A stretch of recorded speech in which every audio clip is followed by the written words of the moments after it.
রতির তুলতুলে নরম শরীরের স্পর্শ পেতেই যেন অবশ শরীরে ধীরে ধীরে শক্তি ফিরে পেল শারজিম। বুকের ভেতর মেয়েকে আঁকড়ে ধরে শত শত চুমুতে তাকে ভরিয়ে দিল তাকে। ও মা, তোর বাবা অনেক পচা? তোকে ভালোবাসে না? ভালোবাসবে কি করে মা? বাবা তো জানতই না তোর কথা। খানিকক্ষণ নীরবে শারজিমের শরীরের পেয়ে চুপ করে থাকলেও রুনার দিকে চোখ পড়তেই মুখ বেঁকে ফেলল রতি। মায়ের দিকে দুহাত বাড়িয়ে উঁচু গলায় কেঁদে উঠতেই রুনা এগিয়ে এল তার দিকে। ভয় পাচ্ছে ও। আসলে নতুন মানুষ তো। দিন একটু ঘুরিয়ে নিয়ে আসি। রতিকে ছাড়ার ইচ্ছে না থাকলেও দুতিকে কেবিনে ঢুকতে দেখে তাকে ছেড়ে দিল শারজিম। তার দুতি, তার রতি, তবে তার হয়ে উঠল না। রুনার পিছু পিছু মহিমা বেগম এবং সামিহা কেবিন থেকে বেরিয়ে যেতেই বাধা দিল দুতি। সামিহাকে ডেকে তার পাশে বসতে বলে সে তাকালো জানালার দিকে। জানালার ফাঁকে ছোট্ট চাঁদটা আবছা হয়ে ফুটে উঠছে তার চোখে। তবে কেন আবছা হয়ে ফুটে উঠছে? সেদিকে পুরো নজর নেই বলে? কেমন আছো? শারজিমের প্রশ্নের জবাব দিল না দুতি। শূন্য দৃষ্টিতে তাকিয়ে রইল জানালার দিকেই। মেয়েটা অনেক বড় হয়ে গেছে তাই না? দ্বিতীয় প্রশ্নেও দুতির দিক থেকে কোনো সাড়া না পেয়ে হতাশ হল শারজিম। ভাঙা গলায় সে বলল, তুমি কি আজও আমায় ক্ষমা করতে পারোনি? এবারে জবাব দিল দুতি, তোমাকে আমি আজীবনেও ক্ষমা করতে পারব না। কেন দুতি? কঠোর হয়ে তুমি যে সিদ্ধান্তগুলো নিয়েছ তাতে তো আমরা কেউই ভালো নেই। কে বলেছে কেউই ভালো নেই? আমি ভালো আছি, আমার পরিবার ভালো আছে। আর আমাদের মেয়ে? রতি আমাদের মেয়ে নয়, ও বড় ভাই ভাবির মেয়ে। নিশ্চুপ হয়ে পড়ল শারজিম। সত্যিই দুতি, রতি তার হয়েও হল না। আজ কতদিন পর আমাদের দেখা হলো? প্রায় 3 বছর। এই 3 বছরে অনেক কিছু বদলে গেছে। তবে তুমি আমি রয়ে গেছি আগের মতোই। আমি অনুতপ্ততার আগুনে জ্বলে জ্বলে মরছি আর তুমি আমায় ঘৃণা করে, তবে আমরা চাইলেই আমাদের জীবনটা স্বাভাবিক করতে পারি। বলো পারি না? আমায় ক্ষমা করা যায় না? আমার ক্ষমা খুবই দরকার তোমার। ঠিক আছে, আমি তোমায় ক্ষমা করব, তবে তাতে অবশ্যই শর্ত থাকবে। সামিহার দিকে তাকিয়ে দুতি আবারও বলল, মেয়েটিকে দেখছ? ও তোমার অর্ধেক বয়সী। আর তুমি আমার মতো ওর জীবনটাও নষ্ট করতে উঠে পড়ে লেগেছ। আমি মোটামুটি নিশ্চিত মেয়েটার জীবন নষ্টের পর তুমি অনুতপ্ত হবে। তবে ততদিনে মেয়েটির ভেতরটা মরে যাবে। চাইলেও ও পারবে না তোমায় ক্ষমা করতে। তুমি ওকে কেন টানছ? ওকে টানছি কারণ তুমি ওকে সুন্দর একটি জীবন দেবে, ভালোবাসবে, হাত ধরে পথ চলা শেখাবে, স্বপ্ন দেখতে শেখবে। পারবে? মাথা নিচু করে ফেলল শারজিম। না। তাহলে তুমি ওকে মুক্ত করে দাও, ওকে স্বাধীন একটি জীবন দাও। ওর হাত না ধরলেও ওর পাশে থাকো। ওকে আত্মনির্ভরশীল করে তোলো। ওর পড়াশোনার দায়িত্ব নাও। কারণ আমার মন বলছে তুমি মেয়েটির যোগ্য নও। She deserves someone better. মুখ চিকচিক করে উঠল শারজিমের। দুতির দিকে তাকিয়ে সে বলল, দ্বিতীয়টা বেছে নিলাম। আমি তোমায় কথা দিচ্ছি, তুমি যেমন চাইছো আমি ওকে ঠিক সেভাবেই মুক্ত করে দেব। শারজিম এবং দুতির কথোপকথন শুনে অবাক হল সামিহা। তাকে মুক্ত করে দেবে মানে? সে কখনোই শারজিমকে ছেড়ে যাবে না। লোকটি যেমনই হোক না কেন তার আশেপাশে না থাকলে বুকের ভেতরটা অস্থিরতায় ভরে যায়। কোনো কাজেই মন দিতে পারে না। তার আজও মনে পড়ে যখন শারজিমকে রিহাবে রাখা হয়েছিল তখন কেমন এলোমেলো হয়ে পড়েছিল সে। রোজ রাতে কাঁদত, প্রতি ওয়াক্তের নামাজে শুধুই চাইত উনি ভালো হয়ে খুব দ্রুত তার কাছে ফিরে আসুক। অথচ আজ উনিই বলছে তাকে ছেড়ে দেবার কথা। আমার কাছে ফিরে এসো দ্যুতি, মেয়েটা বড় হচ্ছে। এখন না বুঝলেও পরবর্তীতে যখন জানতে পারবে ও যাকে বাবা মা বলে জেনে এসেছে সে ওর আসল বাবা মা নয়, একবার ভাবো তখন ওর অবস্থান কোথায় হবে। ও জানবে না। সত্য কখনোই চাপা থাকে না দ্যুতি। আমি নিজে এই পরিস্থিতি পেরিয়ে এসেছি। আমি জানি এটা মেনে স্বাভাবিক একটি জীবনে পা দেওয়া ঠিক কতটা কষ্টকর। ওকে নিয়ে তোমার ভাবতে হবে না। আমি ওর বাবা, আমি না ভাবলে কে ভাববে ওকে নিয়ে? চোয়াল শক্ত হয়ে এল দ্যুতির। কঠিন স্বরে সে বলল, বাবা। মেয়ে যখন জানতে পারবে তার বাবা তারই মাকে কিভাবে অন্যের বিছানায় ঠেলে দিয়েছে একটি পদের লোভে, তখন সে খুব গর্ববোধ করবে, না ঘৃণা করবে। ও তোমায় কখনোই বাবা হিসেবে মানবে না। ইনসিকিউর ফিল করবে তুমি আশেপাশে থাকলে। সেসব সহ্য করতে পারবে তুমি? অস্থিরতা ঘিরে ফেলল শারজিমকে। ঘন ঘন নিঃশ্বাস ফেলে সে বলল, আমার ভুল ছিল, আমি মেনে নিয়েছি। অনুতপ্ত হয়েছি। রতির জন্য হলেও আমাদের এক হওয়া উচিত। সম্ভব নয়, রতি ওর বাবা মার সাথে সুখে আছে। আমি আমার বিবাহিত জীবনে সুখে আছি। এর মাঝে তুমি এসো না। এক মুহূর্তের জন্য মাথা চিনচিন করে উঠল শারজিমের। হতভম্ব হয়ে গেল সে। তুমি বিবাহিত? নাটক, আবারও নাটক। আমার জীবন নষ্ট করার জন্য হাসানকে পর্যন্ত আমার শ্বশুরবাড়ি পাঠিয়েছ, অথচ আজ তুমি এমন অভিনয় করছো যেন এসব জানা নেই তোমার। হাসানকে আমি পাঠিয়েছি? নাটক করো না, তোমার এই রূপ আমার চেনা। শ্যাট আপ, তুমি বিয়ে করতে পারো না দ্যুতি। আমাকে পাগল করে তুমি সুস্থ স্বাভাবিকভাবে সংসার করতে পারো না। আর তাই তুমি হাসানকে পাঠিয়ে দিল? কিসের হাসান? ওই কুত্তার বাচ্চাকে আমি কোথাও পাঠাইনি। তুমি কেন বিয়ে করলে? কোনো বাস্টার্ডকে তুমি বিয়ে করলে? মুখ সামলে কথা বলো। ক্ষিপ্ত গলায় শারজিম বলল, আমি তোকে ঠকিয়েছি করে যে মালা জপতি, আজ তা কোথায় গেল? তুই বিয়ে করতে পারিস না, তোকে আমার কাছেই থাকতে হবে, তুই আমার বউ। তুই অন্য কাউকে বিয়ে করতে পারিস না। অন্য কেউ তোকে স্পর্শ করলে মেরে ফেলবো আমি তাকে। ক্ষেপে গেল দ্যুতীয়। যা মার, মেরে ফেল, যে কয়টা কুকুর আমার শরীর ছিঁড়েছুঁড়ে খেয়েছে। সাহস থাকলে মেরে দেখা। দুজনের উত্তেজনা ক্রমশ বৃদ্ধি পাচ্ছে দেখে বুকের ভেতরটা ধরফর করতে শুরু করল সামিহার। শারজিমের দিকে দুকদম এগিয়ে আতঙ্কে জমে গেল সে। থামুন, আপনার চোখমুখ নীল হয়ে কেন যাচ্ছে? নিঃশ্বাস নিতে কষ্ট হচ্ছে আপনার? নার্স কোথায়? কোথায় কষ্ট হচ্ছে আপনার? সামিহার কথা কানে এলেও কেবিন ছেড়ে বেরিয়ে এল দ্যুতি। করিডোর ধরে সামনে এগিয়ে আলাউদ্দিন খন্দকারের কাছে এসে স্থির গলায় বলল, রাজশাহীতে ফেরার এখন কোনো বাস পাওয়া যাবে না? যাবে। তাহলে চলো। আমি আর এক মুহূর্ত দেরি করতে চাই না এখানে। পাশ থেকে মহিমা বেগম বললেন, কেন মা? আমার ছেলে। কি ছেলে? ছেলে লাগিয়েছেন? আমি ঠেকা নিয়ে রেখেছি আপনার ছেলের জীবনে সুখ আনার। ও অসুস্থ। সব নাটক ওর। আমি আজ বলতে বাধ্য হচ্ছি, আপনি একজন স্বার্থপর মহিলা। সব সময় নিজের ছেলেকে না দেখে কিছু সময় অন্যের মেয়ের দিকেও তাকান। আপনার পেট থেকে না জন্মালেও তারা মানুষ। রেহানা চৌধুরীর অবস্থা আগের চেয়ে উন্নত হয়েছে। পুরো রাত তার সাথে হাসপাতালে কাটানোর পর সকালে তাকে স্যুপ খাইয়ে বাড়ি ফিরেল ইশতিয়াক।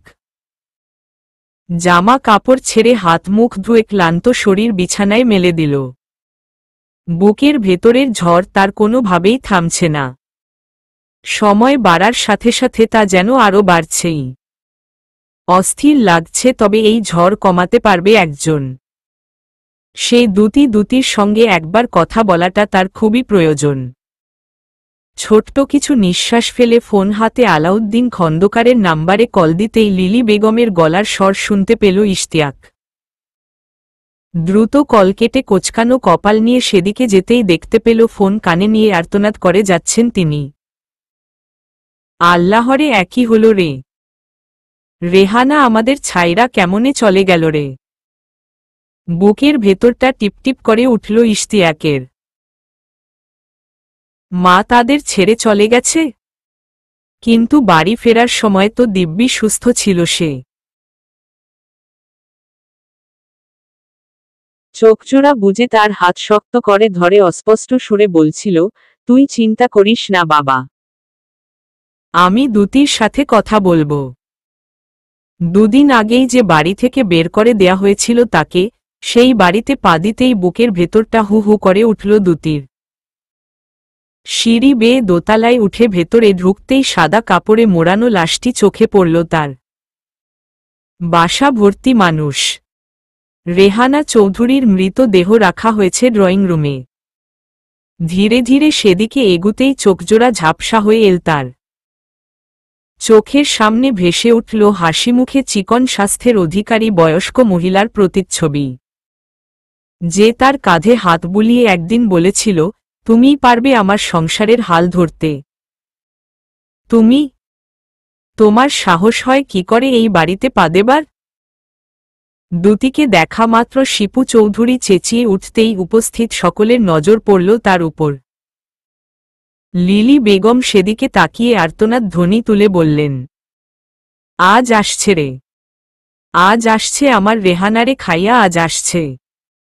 চলে যাও তুমি, লোকজনের সামনে তামাশা করো না। রেহানা কম কষ্টে মরছে? এই মেয়ে রেহানারে গলা টিপে মেরে ফেলছে, বিশ্বাসঘাতকতা মেনে নিতে পারেনি রেহানা। ওরে আল্লাহরে, কাল বিকেলেও রেহানা ভালো ছিল, এইখানে বসে এই বাজারি মেয়েকেই ফিরিয়ে আনতে চাইছিল রে, আর এই মেয়েই ওকে খাইয়া দিল রে। তুমি এখনো দাঁড়িয়ে আছো কেন? বের হবা না সেদিনের মতো বের করব? চিৎকার চেঁচামেচি শুনে ড্রয়িং রুমে প্রবেশ করল ইশতিয়াক। দ্যুতির দিকে তাকিয়ে ভারী গলায় বলল, ও কোথাও যাবে না, আমার সাথে এসো। দ্যুতিকে হাত ধরে নিজের ঘরে নিয়ে এসে দরজা লাগিয়ে দিল ইশতিয়াক। চোখের ভেতরটা লাল হয়ে ফুলে উঠেছে তার। খুব কেঁদেছেন কি উনি? দ্যুতির মনের ভেতর প্রশ্নেরা উকি দিতেই ইশতিয়াক বলল, কখন এলে ঢাকা থেকে? অবাক হল দ্যুতি।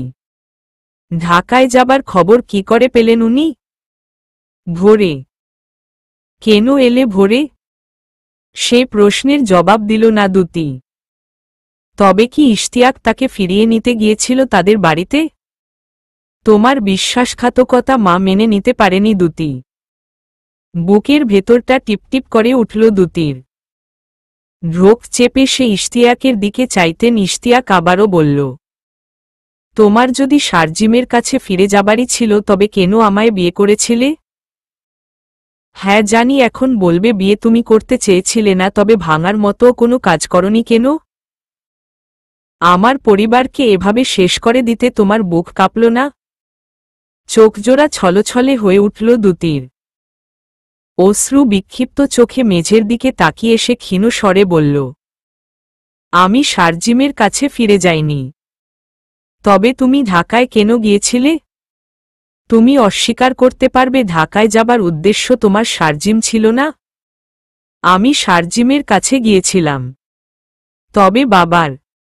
ব্যাস, তুমি গিয়েছ ছোটমা আসলে ঠিকই বলে। তুমি চরিত্রহীন একটি মেয়ে।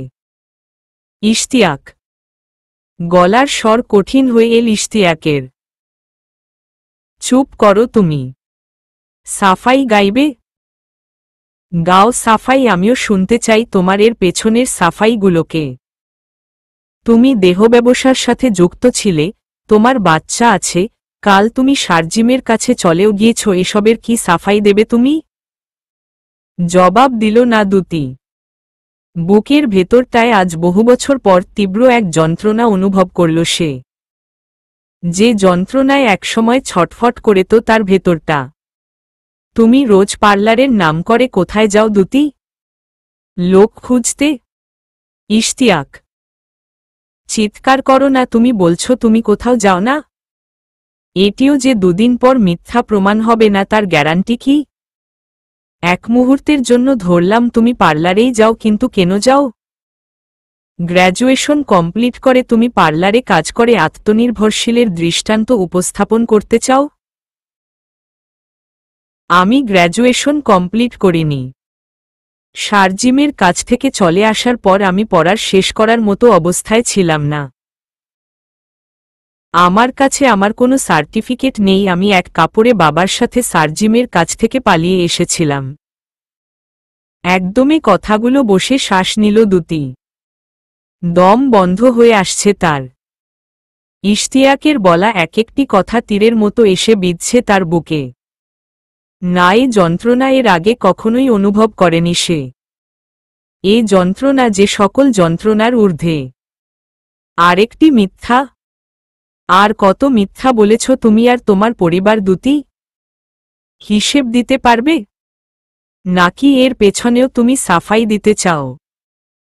চড়া গলায় ইশতিয়াক কথাগুলো বলে উঠতেই দুতি ধরা জবাব দিল। আমি কোনো সাফাই দেব না, অন্যায়ের কোনো সাফাই হয় না। যাক, শেষমেশ তো মানলে তুমি। কিন্তু এখন মেনে কি হবে? আমার মা ফিরে আসবে? বলো, ফিরে আসবে? দুতির দুকাঁধে হাত রেখে প্রশ্নটি করেই মেঝেতে বসে পড়ল ইশতিয়াক। প্রচুর ভেঙে পড়েছে সে। মানতে পারছে না মায়ের মৃত্যুকে। বুকের ভেতরটা জ্বলছে দুতির। পুড়ে ছারখার হয়ে যাচ্ছে। অপরাধবোধ বুঝি এমনই হয়। ইশতিয়াকের পাশে মেঝেতে বসল দুতিও। আম্মা বলেছিল না আমাকে আপনার সংসারের দায়িত্ব নিতে, আপনাকে দেখে রাখতে? আর আপনি বলেছিলেন আম্মার কথায় না মন থেকে যেদিন দায়িত্ব নিতে চাইব সেদিন যেন আমি দায়িত্ব নেই। ক্ষীণ স্বরে ইশতিয়াক বলল, মা যদি জানত তোমার এই রূপের কথা তাহলে কখনোই বলতো না তুমি পদে পদে আমায় মিথ্যা বলেছ। আর আমি ভেবেছি আমাদের সম্পর্ক আর যাই হোক মিথ্যা দিয়ে শুরু হয়নি, তোমায় বিশ্বাস করেছি। আমি মিথ্যা বলিনি। আমার দিকে তাকান। আমি আপনার সামনে বসে আছি না? কেন বসে আছি? ফুপিয়ে কেঁদে উঠল ইশতিয়াক। আমার মা ছাড়া আপন বলতে কেউ নেই দুনিয়ায় দুতি। মাকে ছাড়া আমি নিঃস্ব। আমার মা তোমায় কতটা ভালোবাসতেন তা যদি তুমি জানতে তাহলে আজ তার মৃত্যুর কারণ হতে পারতে না। দুজনের বুকের ভেতরের তীব্র যন্ত্রণা কমাতে দুহাতের আজলে ইশতিয়াকের মুখ তুলে ধরল দুতি। ইশতিয়াকের দুভেজা চোখে ঠোঁটের স্পর্শ ছুঁয়ে দিয়ে জড়িয়ে ধরল তাকে। বুকের ভেতরটা কামড়ে ধরল ইশতিয়াকের। নিজেকে দুতির কাছ থেকে ছাড়িয়েই উঠে দাঁড়াল সে। দুতি বুঝবে না, দুতির মতো কঠোর মনের মেয়ে বুঝবে না তার বুকের ভেতরের কষ্ট। কোথায় যাচ্ছেন? ইশতিয়াকের হাত ধরে তাকে থামাল দুতি। বসুন, আপারা রওনা হয়েছে। জবাব দিল না ইশতিয়াক। আজ ঈশিতাকে আপা বলে ডাকছে দুতি।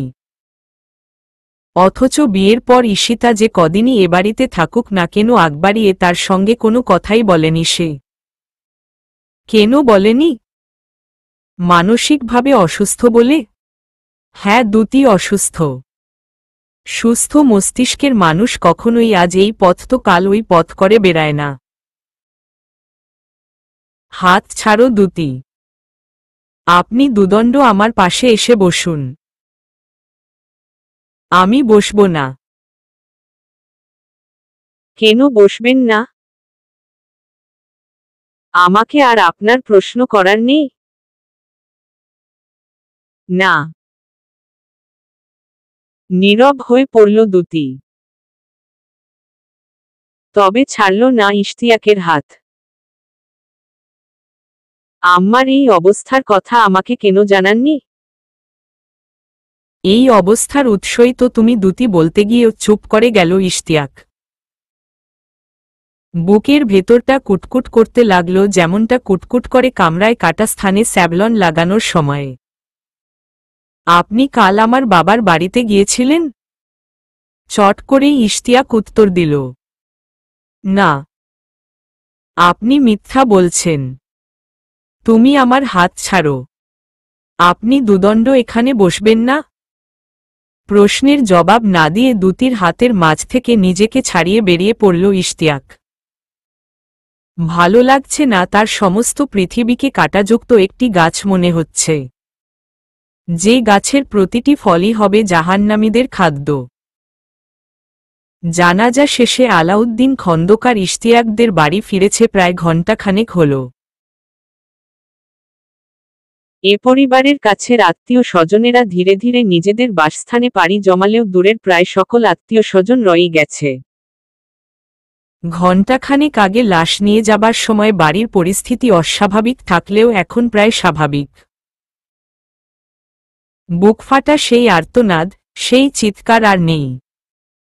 সকলেই ছোটাছুটি করছে নিজেদের মতো। কেউ বা দল বেঁধে খোশগল্পে মেতে উঠেছে। বাড়িতে বিরাজমান বর্তমান পরিস্থিতি দেখে দীর্ঘশ্বাস ফেললেন আলাউদ্দিন খন্দকার।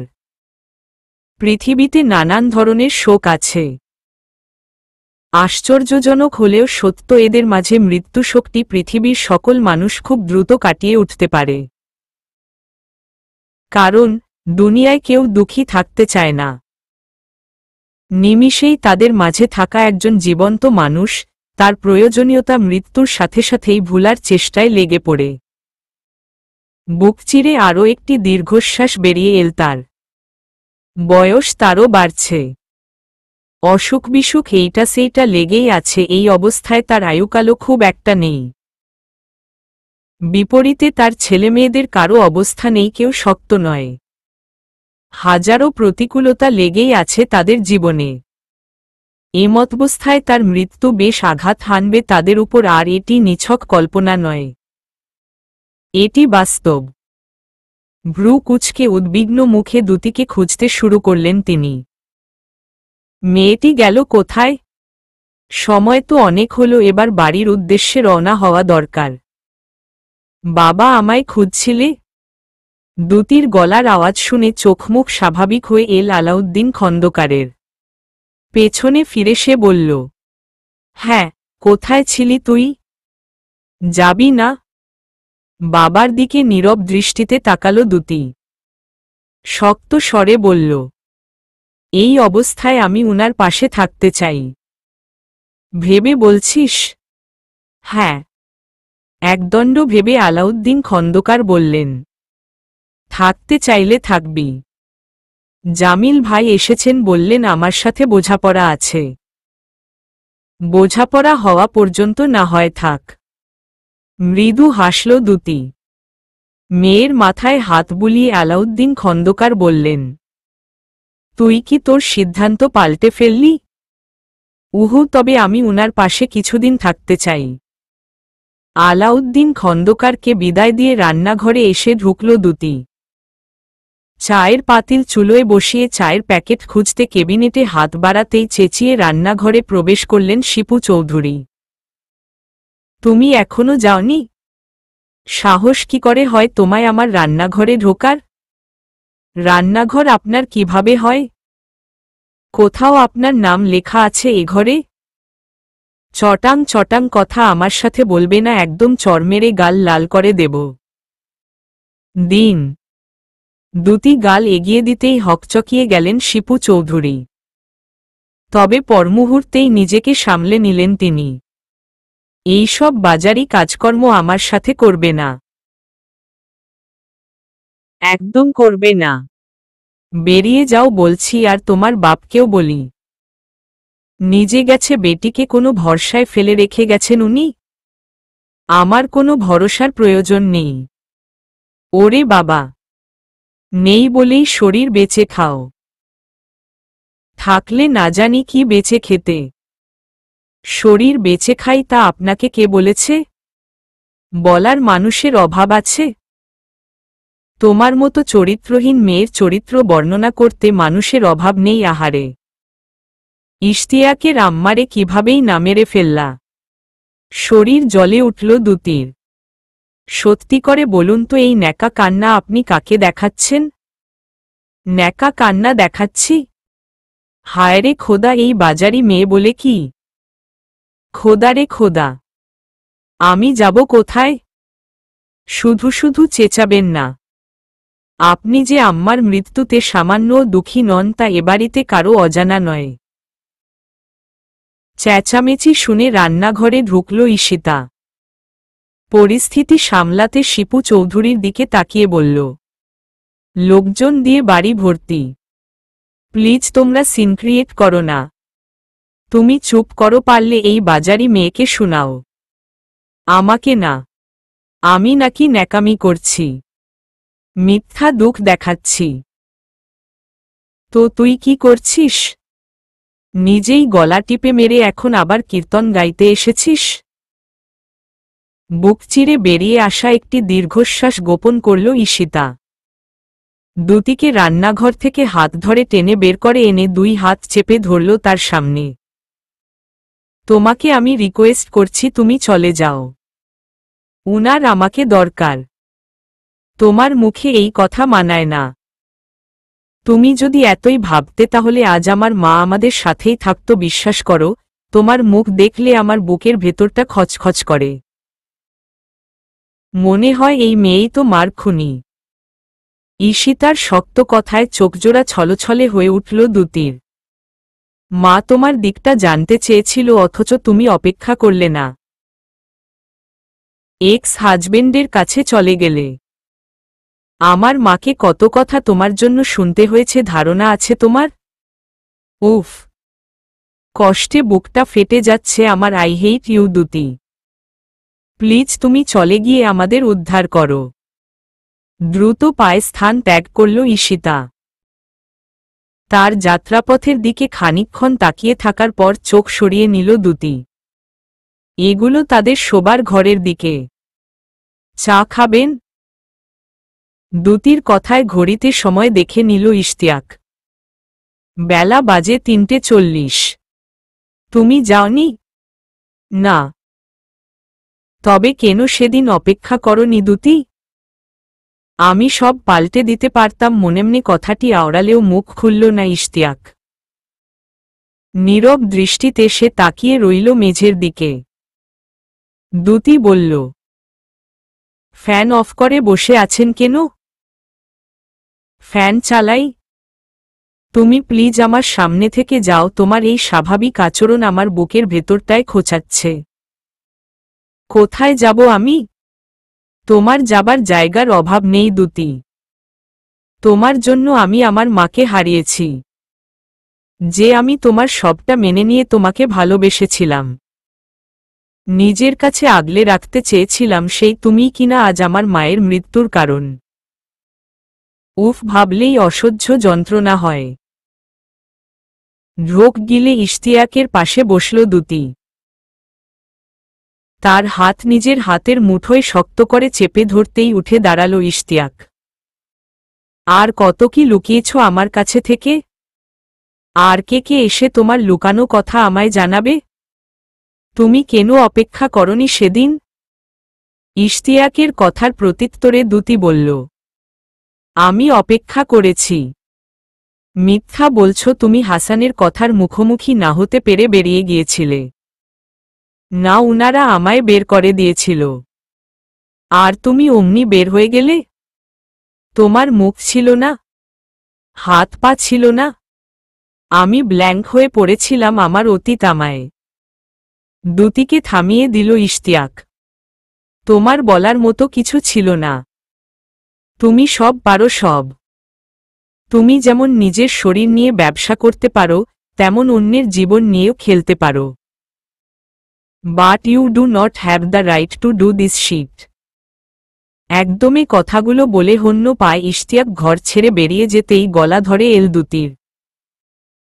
চোখজোড়া বুজে দম বন্ধ করে সে বলল, আমি বদলে যেতে চাই, অনেক বেশি বদলে যেতে চাই। রাতে ঘরে এলো না ইশতিয়াক। দুইবার তাকে ডাকতে গিয়েও চুপে চাপে ঘরে ফিরে এল দুতি। লোকটি এমন কেন করছে তার সাথে? সে কি খুবই খারাপ? তার সাথে দুদণ্ড বসলে হাত পা পচে খসে পড়বে। খানিকক্ষণ ঘরে পায়চারি করে আবারও ইশতিয়াকের খোঁজে ড্রয়িং রুমে এল সে। একবার ঘরে আসুন। কেন? কাজ আছে। কি কাজ? এই ইশরাক যা দেখতো কি বলে। খবরদার ইশরাক, তুমি এক পাও এগোবে না। মনে মনে কথাটি বললেও নীরবে ঘরে ফিরে এল দুতি। ভালো লাগছে না, তার দম বন্ধ হয়ে আসছে। মৃত্যুর কারণ, খুনি এসব হিসেবে কেন তাকেই সকলে সম্বোধন করছে? মানুষ খুনের মতো জঘন্যতম একটি কাজের সাথে তাকে কেন জড়ানো হচ্ছে? কি করতে হবে ভাবি? ইশরাকের ডাকে তার দিকে ফিরল না দুতি। দুচোখ বুজে তাকে হাতের ইশারায় বেরিয়ে যাবার আদেশ দিয়ে সে বসে পড়ল মেঝেতে। ইশতিয়াকের ব্যবহারে বুকের ভেতরের জমানো কষ্টগুলো মাথা চাড়া দিয়ে উঠছে। শ্বাস নিতে কষ্ট হচ্ছে চার দেয়ালের মাঝে। ইচ্ছে হচ্ছে এক দৌড়ে ছুটে বেরিয়ে যেতে এবারই ছেড়ে। দেখতে দেখতে সময় গড়িয়ে গেল। বাড়ির সকলে দূরছাই দূরছাই করলেও বাড়ি থেকে নড়ল না দুতি। রেহানা চৌধুরীর কুলখানির দিনেই ঘটল ঘটনা। সকালের দিকে দুতির ঘরে এল ঈশিতা। দুতিকে পাশে বসিয়ে স্বাভাবিকভাবে সে বলল, মা চেয়েছিল তোমার মুখে তোমায় অতীতটা শুনতে, তবে আমি মাকে বারবার বলেছিলাম শোনাশুনির কি আছে। এই মেয়ে আমাদের কাছে অনেক কিছু লুকিয়েছে। একে তুমি আবারও বিশ্বাস করবে। প্রত্যুত্তরে মা কি বলেছিল জানো?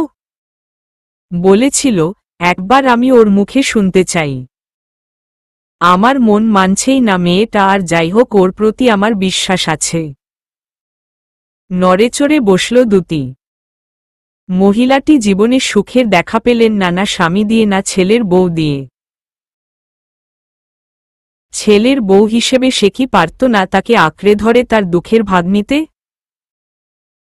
আমি সেদিনও ইশতিয়াককে বলেছিলাম সংসারের মায়া ছিন্ন করে তা ফেলে আসা একজন নারীর পক্ষে কতটা কষ্টদায়ক। কোনো মেয়েই চায় না তার সাজানো গোছানো সংসার ফেলে অগোছালো এক জীবনের সঙ্গী হতে। তুমিও একজন মেয়ে, তুমি কেন চাইবে শুধু শুধু সংসার ছেড়ে চলে আসতে? অবশ্যই এর পেছনে বেশ বড় কারণ রয়েছে, আর আমি সেই বড় কারণটিই শুনতে চাই। তবে এবার কিছু লুকিয়ে নয়, আমাকে সবটা খুলে বলবে তুমি। স্থির গলায় বলল ঈশিতা। যা শুনে খানিকটা অবাক হল দুতি। কাল পর্যন্ত যে তাকে তার মায়ের মৃত্যুর কারণ ভাবছিল, আজ সেই এসেছে নিজ থেকে সবটা খোলাসা করতে। ইশরাক আমাকে দুদিন ধরেই বলছিল কোথাও কোনো ভুল হচ্ছে। ভাবির পরিবার মোটেও এমন নয়, আমি পাত্তা দিচ্ছিলাম না। সত্যি বলতে মায়ের মৃত্যু শোক কাটিয়ে উঠে তোমাকে নিয়ে ভাবনার জায়গা আমার ছিল না, তবে আজ যখন ইশরাক আমায় জানালো তোমাকে কিভাবে ট্রিট করে, চুলের মুঠো ধরে টেনে এই বাড়ি থেকে বের করে দিয়েছিলেন ছোট মা, তখন যেন আমি এক মুহূর্তের জন্য নিস্তব্ধ হয়ে পড়েছিলাম। আমার মায়ের জন্য অদ্ভুত এক কষ্ট হচ্ছিল ভেতরটায়। আমার মাকেও তো ছোট মা বাড়িছাড়া করতে চেয়েছিলেন, তবে বাবার কারণে পেরে উঠেনি। তবে কি বাবার এই জোরটুকু না থাকলে আমার মায়েরও একই অবস্থা হতো? চোখের কোনা বেয়ে গড়িয়ে পড়া অশ্রুজল মুছল ঈশিতা। ঘড়ির দিকে তাকিয়ে বলল, 3টায় আমাদের বাস। আর মার মতো আমার মনও বলছে সবকিছুর পেছনে অবশ্যই কোনো কাহিনী আছে, আমাকে সবটা খুলে বলো দুতি।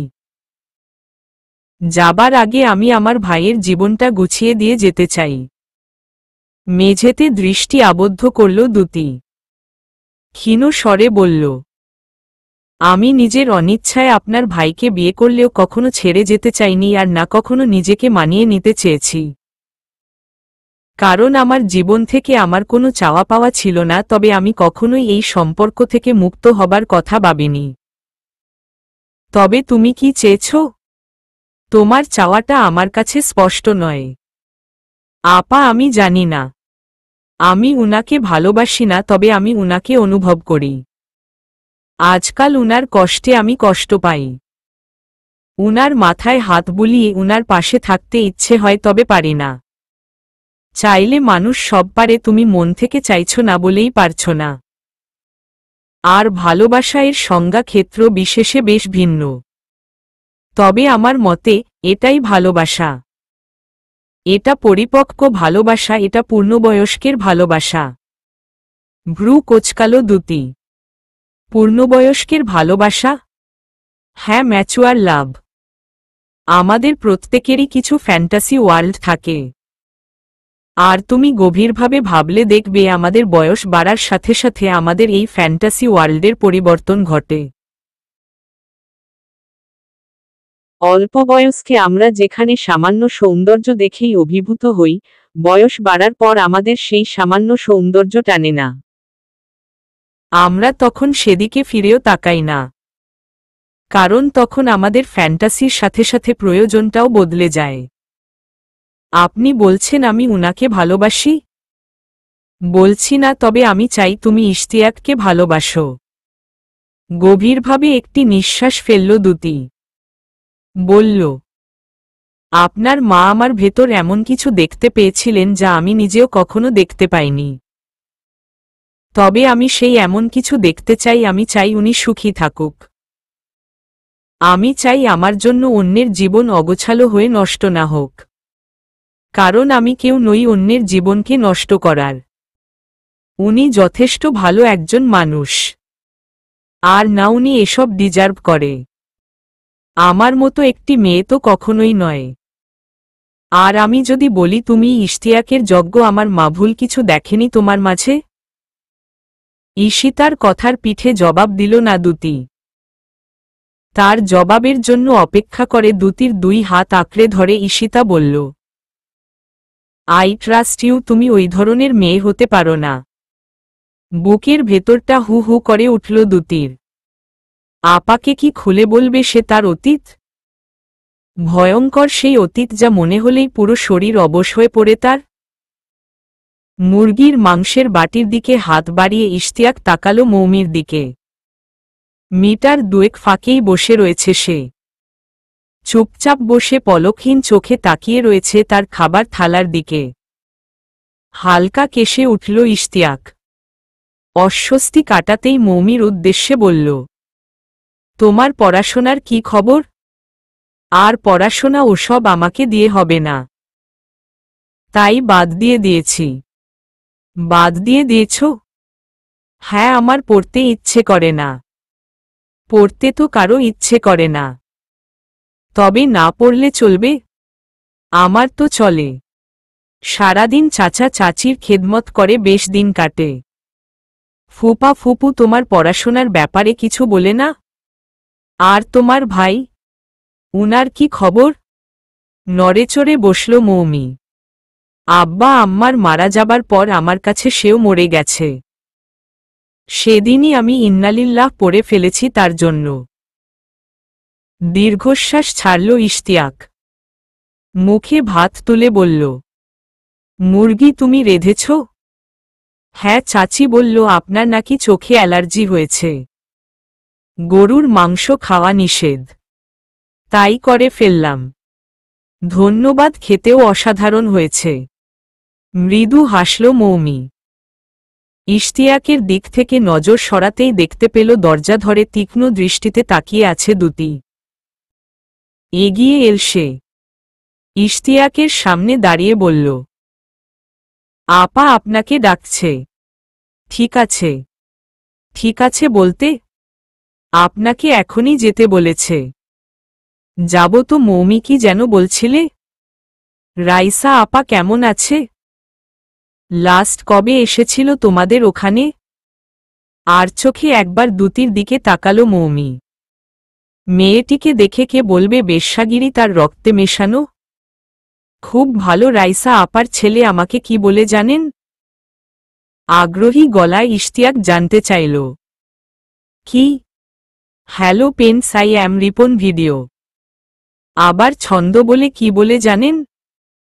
জলে যখন নেমেছি মাছ আমি ধরবই। প্রেম যখন করেছি বিয়ে আমি করবই। হি হি। মেয়েটি খলখলিয়ে হাসছে। তার সেই হাসির তীব্রতায় গায়ের ওড়না বারবার সরে যাচ্ছে বুকের উপর থেকে। যে না পুঁটি মাছের মতো বুক তাই আবার দেখানো। কপাল কুঁচকে ফেলল দুতি। বিরক্তি পুরো শরীর জ্বলে উঠল তার। ঈশিতার পাশে বসল ইশতিয়াক। হালকা কেশে শার্টের হাতা ভাঁজ করতে করতে বলল, কিছু বলবে?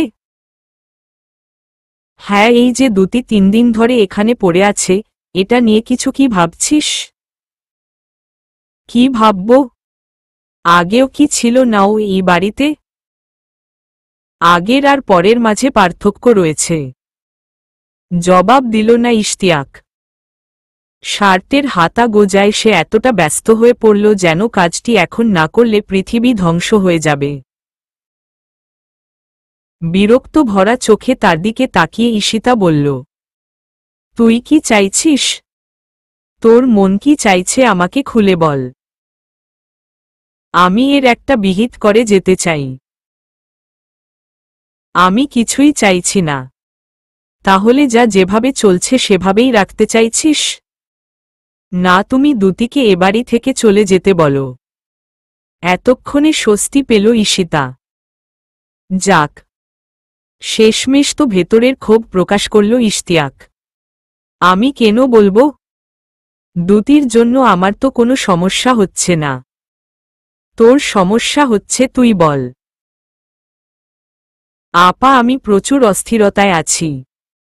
স্বাভাবিক হতে পারছি। দম বন্ধ লাগছে। মরে যেতে ইচ্ছে হচ্ছে। কি করব আমি আপা? মনেমনে দুবার আওড়ালো ইশতিয়াক। তবে মুখে বলল, আচ্ছা। মা যেভাবে আমাদের দুজনের জন্য এই সংসার আঁকড়ে ধরেছিল, দুতির কিন্তু তেমন কোনো কারণ নেই। তবুও ও তোর পাশে থাকতে চাইছে। সকলের মুখ থেকে তেতো কথা শুনেও সংসারটাকে আঁকড়ে ধরতে চাইছে। কেন বলতো? আম্মা চেয়েছিল বলে। ক্ষীণ স্বরে বলেই কথা ঘুরিয়ে ফেলল ইশতিয়াক। আমি জানি না, হয়তো নিজের অপরাধবোধ থেকে ও কাজটি করতে চাইছে। অপরাধবোধই বা কয়জনের আসে? হঠাৎ তুমি এসব কথা কেন বলছ? কারণ আমি চাই তুই দুতির সাথে সব ক্লিয়ার করে ফেল। আম্মা দুতির উপর আস্থা রেখেছিল, তাহলে আমরা কেন রাখতে পারছি না রে ইশতি? আম্মার মৃত্যুর কারণও কিন্তু ওই ছিল। শক্ত গলায় জবাব দিল ইশতিয়াক। ভুল পৃথিবীতে আম্মার সময় এটুকুই লেখা ছিল। হয়তো আম্মার ভেতরের কষ্ট কমাতেই আল্লাহ তাকে দ্রুত আমাদের কাছ থেকে নিয়ে গেছেন। ভালো মানুষকে দ্রুত আল্লাহ নিজের কাছে ডেকে নেন, জানিস তো তা? এলোমেলো সুরে ইশতিয়াক বলল, তুমি নিজের মনকে বুঝো দিতে ওর দোষটা ঢাকতে চাইছ। ও কেন অপেক্ষা করল না আপা? ওকে ছোটমা বের করে দিয়েছিল। তাতেই ওর বের হয়ে যেতে হবে? এমনিতেই তো দুনিয়ায় বাজে কথা মুখ দিয়ে বের করে, তো তখন ওর কি হয়েছিল? মুখ কেন খোলেনি তখন? হয়তো ওর অতীত ওকে। হ্যাঁ, অতীত। জঘন্য এক অতীত। সাথে জঘন্য একটা মানুষও। আমার বাড়ি থেকে যাবার 24 ঘন্টা না যেতেই ও ওর এক্স হাজবেন্ডের কাছে চলে গেল। একটাবার ভাবল না আমি বা আমার মা সবার কাছে কি উত্তর দেব? হয়তো এর পেছনেও কোনো কারণ ছিল। হয়তো নিয়ে আমি ভাবতে চাই না। ও গিয়েছিল বা করেছিল কিনা সেটা আমার দেখার বিষয়। দীর্ঘশ্বাস ফেলল ঈশিতা। আমি ওর নোনাস চাইলেও ও আমাকে অনেক কিছুই বলতে পারে না। আমি চেষ্টা করেছিলাম ওর মুখে ওর অতীত সম্পর্কে জানার। তবে ওর সংকোচের কাছে আমি তা পেরে উঠিনি। কিন্তু তুই তো ওর হাজবেন্ড। আমি বলবো তুই ওর উপর আস্থা রেখে ওকে বোঝ। ওর কাছে জানতে চা ঠিক কি ঘটেছিল ওর অতীতে। কিংবা হাসান নামের লোকটির কথায় কতটুকুই বা সত্যতা রয়েছে। বিয়ের মতো পবিত্র একটি সম্পর্ককে তোরা হেলায় ফেলায় শেষ করে দিস না। ছোট মা, বাবা যাই বলুক তোরা দুজন দুজনকে বোঝ। সময় দে। মানুষের মুখ আছে, তারা বলবেই, কিন্তু তুই কেন তাদের কথায় এফেক্ট হবি? সংসার তোর, স্ত্রী তোর, তোর মন যা বলবে তাই করবি তুই। বাদবাকি রইল আমি সবসময় আমি তোর পাশে আছি। শুয়েছি আমি ওদের সাথে। দরকার হলে ভবিষ্যতেও শুভ কথাগুলো দুটি নিজের মুখেই বলেছে। এসব কি মিথ্যে আপা? বুকের ভেতরটায় ব্যথায় ভরে উঠলেও মাথা নেড়ে ঈশিতার কথায় সম্মতি জানালো ইশতিয়াক। তার কষ্টের তীব্রতা তার ভেতরেই থাক। সহজ সরল হিসেবে সারা জীবন তো মানুষ অনেক সুযোগ নিল, এবার না হয় দুর্বলতাগুলো লুকিয়েই রাখা যাক। কথা হয়েছে ইশতিয়াকের সাথে? লিলি বেগমের প্রশ্নে মাথা নাড়ল মৌমি। মেয়েটি দেখতে শ্যাম, তবে মুখে কতই না মায়া। মা বাবার মৃত্যুর সংবাদে তার এই মায়া যেন ঝড়ে ঝড়ে পড়ে। মেয়েটির কপালে কিনা ইশতিয়াক লেখা নেই। ভাবতেই গলা শুকিয়ে আসে। ইচ্ছে হয় ইশতিয়াকের পাশে মেয়েটিকে বসিয়ে দুজনকে এক করে টেপ দিয়ে লাগিয়ে রাখতে। চাচি, উনার বউ সত্যিই খারাপ? দেখে তো মনে হয় না। মৌমির কথায় চিন্তায় ছেদ পড়ল লিলি বেগমের। ভ্রু কুঁচকে তিনি বললেন, তো কি আমি তোরে মিথ্যা বলছি? মেয়ে যা যা আকাম করছে সব তোরে বললাম না? আরও বিস্তারিত শুনতে চাস? উহু, তাইলে এত প্রশ্ন কেন করিস? দেখিস না আমার ছেলেটার জীবন কেমন নরক বানাই দিছে? ইস, মুখের দিকে তাকানো যায় না। তুই যা, ওর কাছে যা, পাশে গিয়ে বসে থাক। উনি তো উনার ঘরে, তুইও যা ঘরে। সাথে যে উনার বউ আছে, থাকলে থাকবে। তুই যা, আর যাবার আগে জামার গলা নামাইয়া যা। মৌমির জামার গলা ধরে খানিকটা নিচে নামিয়ে দিলেন লিলি বেগম। গায়ের ওড়নায় হাত দিয়ে বললেন, সুতি ওড়না রেখে জর্জেট লাল ওড়নাটা নিয়ে যা। আচ্ছা। ঠোঁটের লিপস্টিক হালকা হয়ে গেছে, উপরে আরেকবার ডলা দে। লিলি বেগমের কথায় আবারও ঠোঁটে হালকা করে লিপস্টিক লাগালো মৌমি। তারপর তাকালো আয়নার দিকে। সুন্দর লাগছে, তবে উনার ভালো লাগবে তো? ভাবতেই বুকের ভেতরটা ধুকপুক করে উঠল। ইশতিয়াক নামটি শুনলেই বুকের ভেতরের অস্থিরতা ক্রমশ বেড়ে যায়। ইচ্ছে হয় এক দৌড়ে তার বুকে গিয়ে মুখ লুকাতে। মেয়েদের কোনো জিনিস পুরুষদের কাবু করতে পারে জানিস? বুক উঁচু বুক। দেখবি খানিকটা বুক বাড়াই থাকলে ফ্যালফ্যাল করে ইশতিয়াক সেদিকে তাকাই থাকবে। লজ্জায় মুখ লাল হয়ে এল মৌমির।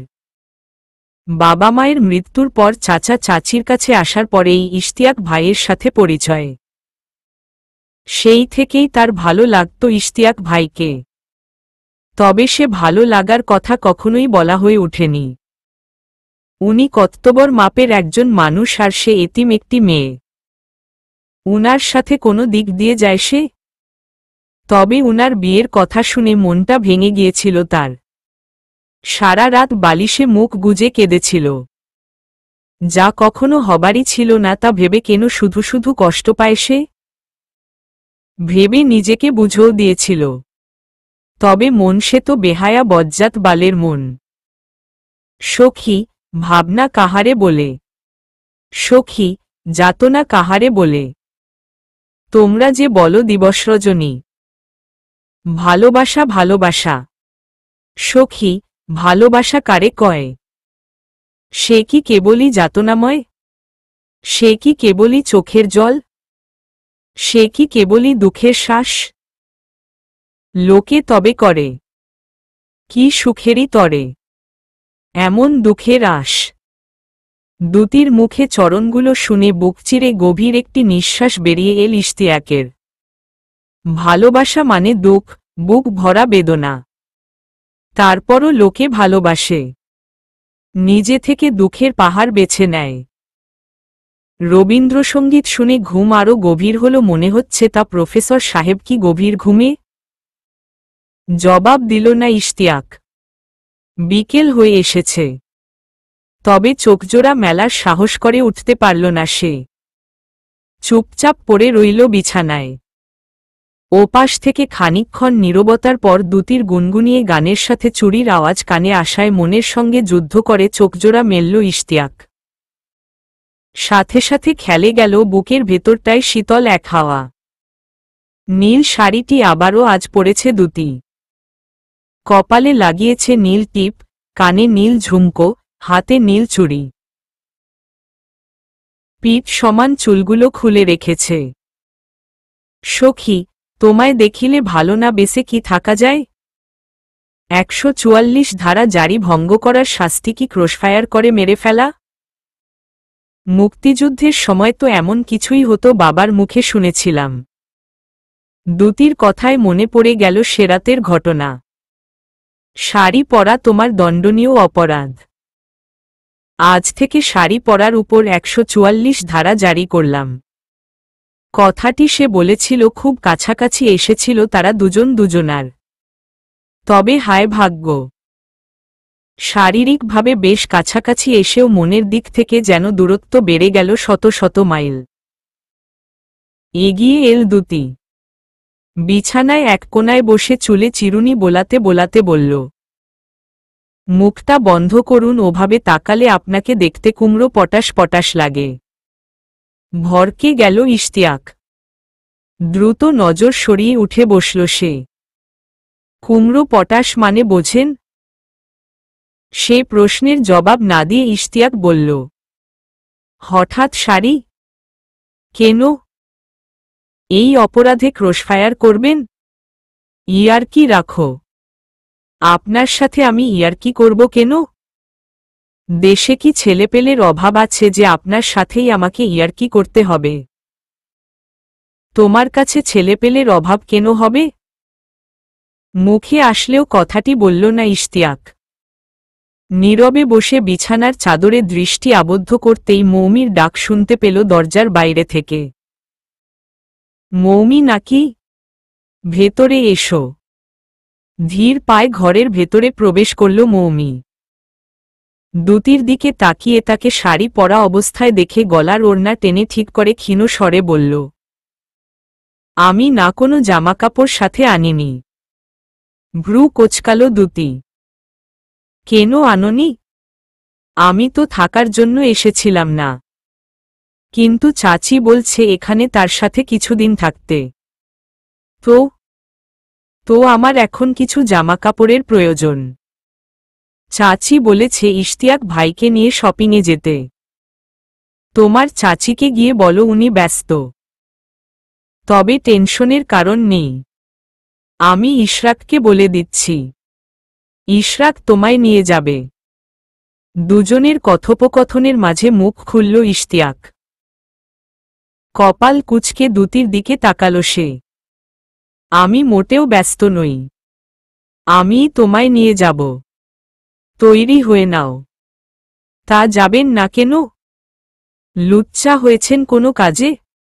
ছাত্রীদের দিয়ে মন না ভরলে দুসম্পর্কের বোনকে দেখুন।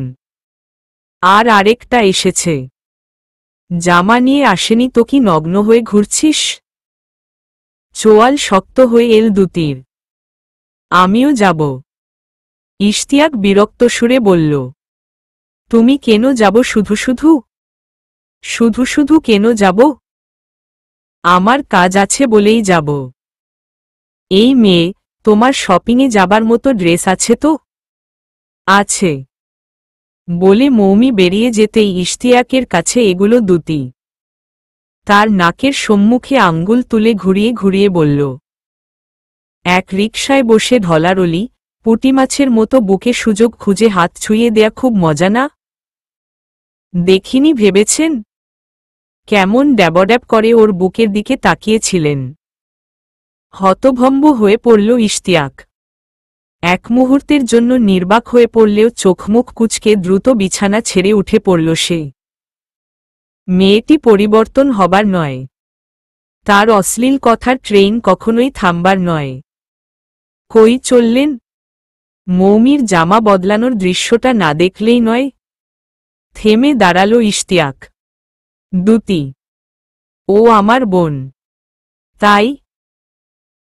তা বিশ্বের কোনো দেশের বোন তার ভাইকে বুকের ভাঁজ দেখিয়ে বেড়ায়? আমারও তো ভাই আছে, আমি দেখাই। দ্যুতি, কি দ্যুতি দ্যুতি লাগিয়েছেন? শুনুন, আপনি আসলেই একটা কুমড়ো পটাশ। আগে ছিলেন, এখনো আছেন, আর ভবিষ্যতেও থাকবেন। বিক্রেতা আপনাকে নিয়ে বাজারে বসে বসে চেঁচাবে, কুমড়া কিনবেন কুমড়া? মোটা মোটা কুমড়া। তখন সব মেয়ে আপনাকে দেখে দেখে গেলেও গেলার জন্য বেছে নেবে গোবেচারা স্বভাবের এই বাচ্চা বুকের মৌমি। বাচ্চা বুক বললাম কারণ তার আগাগোড়া সব সমান, তো যা বলছিলাম। তারপর আপনাকে বাসায় নিয়ে গিয়ে রেঁধে খাওয়ার পর ওর পাতলা পায়খানা হবে, আর পটাশ পটাশ করে। দ্যুতির কথা শোনার আর প্রয়োজন বোধ করল না ইশতিয়াক। দ্রুত পায়ে বেরিয়ে এল ঘর ছেড়ে। বাসায় ঢুকেই ড্রয়িং রুমে বসে পড়ল শারজিম। জুতা খুলে ছুঁড়ে ফেলে মোজা খুলতে খুলতে সোফায় এলিয়ে দিল শরীর। সকাল সকাল কই চলে গেলি অসুস্থ শরীর নিয়ে? শারজিমের পাশে বসতে বসতে বললেন মহিমা বেগম।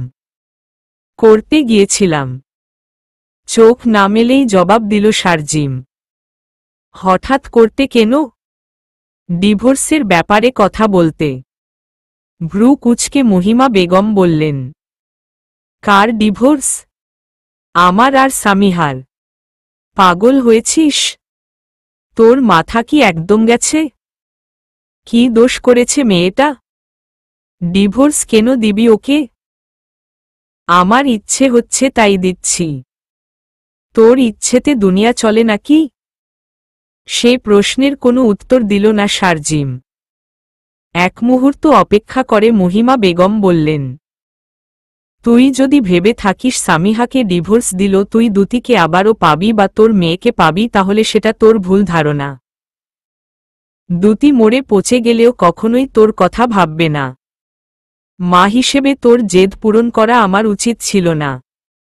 সোফা ছেড়ে উঠে নিজের ঘরে চলে এল শারজিম। এসব অহেতুক কথায় তার মাথায় যন্ত্রণা শুরু হয়। তবে মনের ভেতর থেকে দ্যুতির অস্তিত্ব মুছে ফেলা যায় না। কিন্তু একথা কেউ বোঝে না, বোঝার চেষ্টাও করে না। আপনার খাবার গোছাবো? মুখ তুলে সামিহার দিকে তাকালো শারজিম। কঠিন কিছু কথা তাকে শোনানোর ইচ্ছে থাকলেও সে বলল, না। দুপুরের খাবার খাবেন না? তাহলে ঔষধগুলো কিভাবে খাবেন? তুমি এ ঘর থেকে যাও। নড়ল না সামিহা। স্থির হয়ে দাঁড়িয়ে রইল নিজের জায়গায়। যাচ্ছ না কেন? যেতে বলেছি না আমার সামনে থেকে? আপনি আমায় ছাড়বেন না। ধরা গলায় বলে উঠল সামিহা। আমি আপনার সাথেই থাকতে চাই। আপনি উনার কথায় আমায় ছাড়বেন না। লম্বা একটি দম ছেড়ে উদ্বিগ্ন মুখে সামিহার দিকে তাকালো শারজিম। এই প্রথম মেয়েটির মুখ দেখে বুকের ভেতরটা টিপটিপ করে উঠল তার। টাকা পয়সা নিয়ে তোমার কোনো সমস্যা হবে না। আমি তোমার খরচ বহন করব। আমি আপনার সাথে থাকতে চাই। এখানে থাকলে তুমি যেগুলো ডিজার্ভ করো সেগুলো পাবে না। তোমার পুরো একটা জীবন পড়ে আছে। তোমার সুন্দর একটি ভবিষ্যৎ আছে। আমি আপনার সাথেই থাকতে চাই। আমার সুন্দর ভবিষ্যৎ চাই না। তাহলে কি চাও? সারা জীবন আমার পায়ের নিচে পড়ে থেকে লাথিগুড়ি সহ্য করতে চাও? Cause I don't like you at all. আমি তোমার সাথে থাকতে পারবো না। চোখমুখ নিচু করে ফেলল সামিহা। আমি তারপরও আপনার সাথেই থাকতে চাই চাই চাই চাই। হাজার বার চাই। মনে মনে আওড়াল সে। মেয়ে হলে দ্যুতির মতো হও। সেলফ রেসপেক্ট নিয়ে চলো। লাইফে একটা ডেস্টিনেশন রাখো। নয়তো এই শালার জীবনের দাম কি? অস্পষ্ট সুরে স্বামীহা বলল, আমি আপনার সাথে থাকতে চাই। চোয়াল শক্ত হয়ে এল শারজিমের। বিরক্তভরা চোখে স্বামীহার দিকে তাকাতেই কপাল কুঁচকে গেল তার। Gate lost. আইসে গেইট লস্ট নাও। শারজিমের ধমকে আতকে উঠল স্বামীহা। ছলছল চোখে শারজিমের দিকে এক পলক চেয়ে বেরিয়ে পড়ল সে। তারপরও সে শারজিমের সাথেই থাকতে চায়। হাজার বার চায়, লক্ষ লক্ষ কোটি কোটি বার চায়। রিকশা ঠিক করার মুহূর্তে ইশতিয়াককে একটি রিকশায় বসিয়ে নিজে মৌমির সাথে একই রিকশায় উঠল দুতি।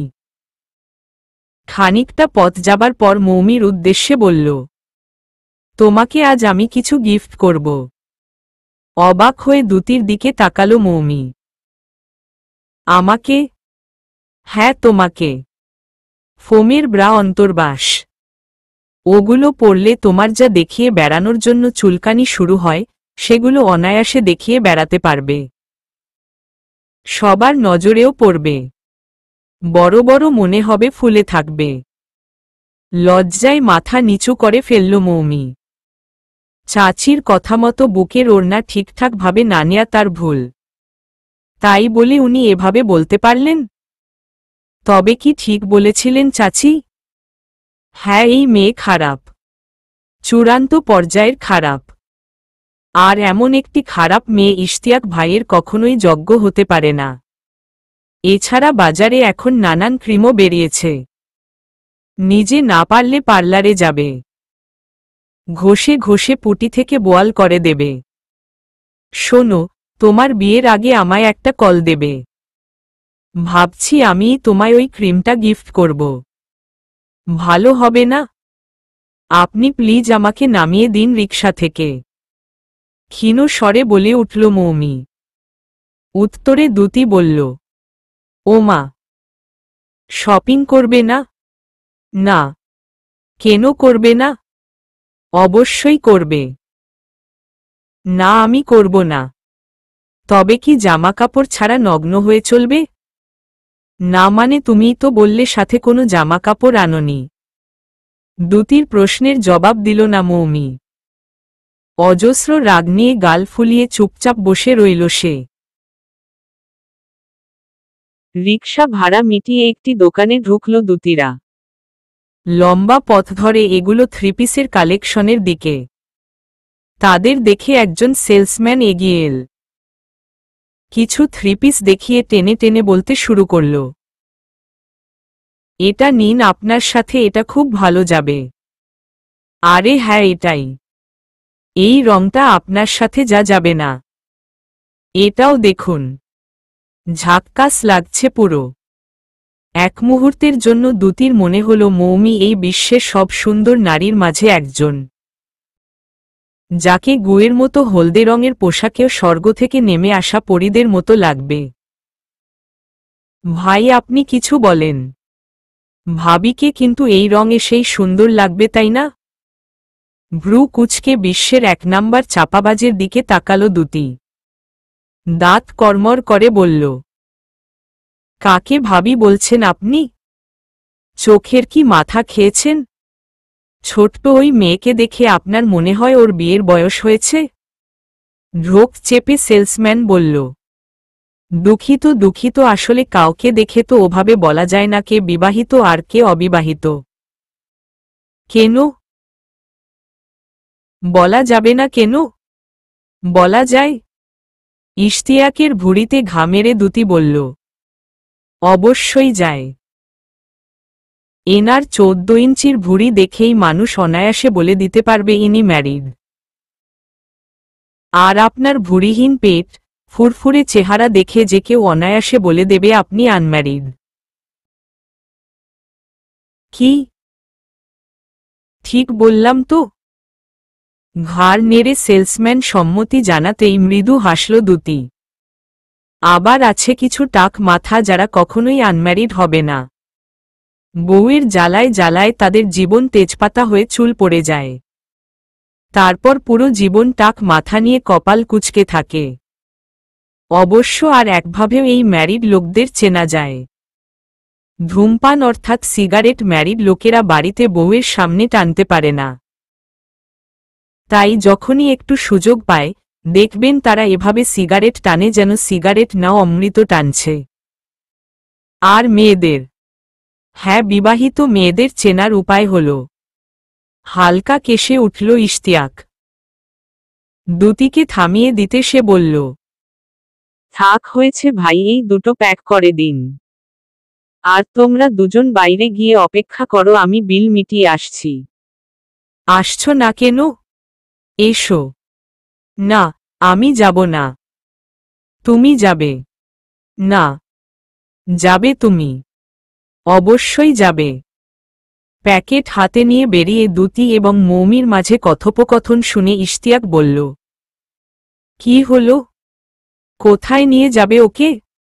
দুতি বলল, দোকানে একটা জিনিস গিফট করব ওকে। কি গিফট করবে? আপনার সবকিছুতে নাক না গলালে চলে না। ঠিক আছে, আসুন দুজনে মিলে একসাথে মৌমিকে একটা ফোমের ব্রা কিনে গিফট করি। চলুন। হতভম্ব হল ইশতিয়াক। ঢোক চেপে দ্রুত আশপাশটা দেখে স্বস্তির নিঃশ্বাস ফেলে এলোমেলো পায় আবারও এগুলো দোকানের ভেতরের দিকে। এই দুতিটা এমন অদ্ভুত কেন? কেনাকাটা শেষে বাড়ি ফিরতে গিয়ে ঝামেলা বাঁধালো দুতি। মৌমির সাথে সে একই রিকশায় যাবে না।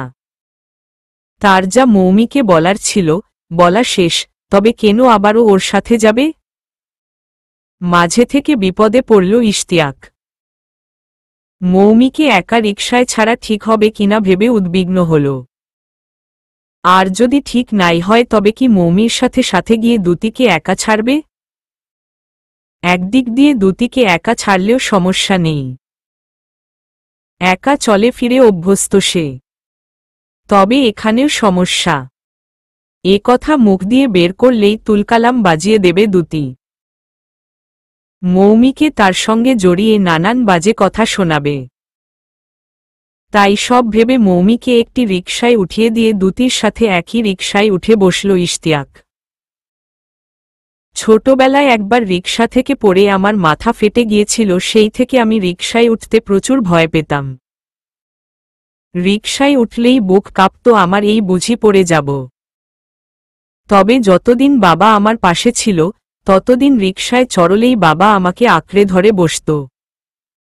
মা বলতো, কিচ্ছু হবে না, আয়তুল কুরসি পড়তে পড়তে যাবি আসবি। দীর্ঘশ্বাস ছাড়ল দুতি। কপালের চুল সরিয়ে ইশতিয়াকের দিকে তাকিয়ে আবারও বলল, তবে একসময় আমার এই ভয়টা কেটে গিয়েছিল।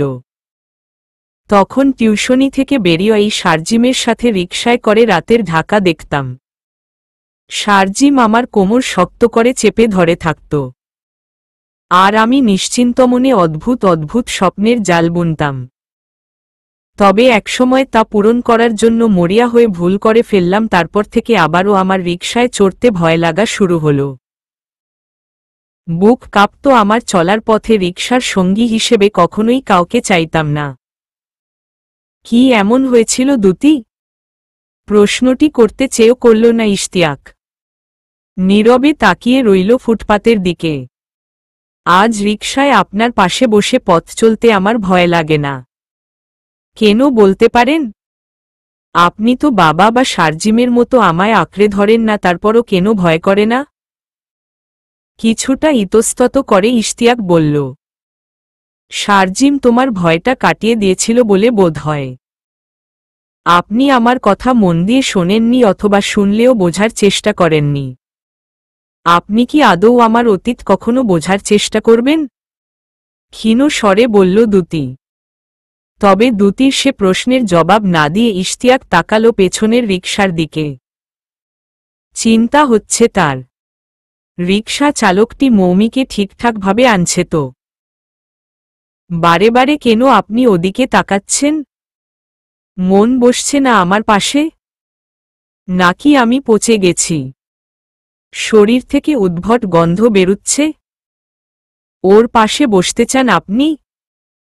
কোনোটাই না, মেয়েটিকে নিয়ে টেনশন হচ্ছে।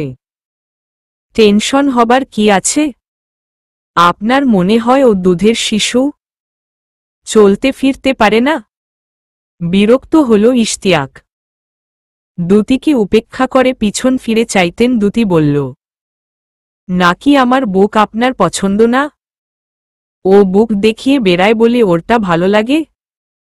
কপাল কুঁচকে ফেলল ইশতিয়াক। তুমি একটা মেয়ে হয়ে অন্য মেয়েকে নিয়ে এত বাজে কথা কিভাবে বলো দ্যুতি? যে মেয়ে বাজে তাকে নিয়ে বাজে কথা বলতে আমার বাধে না।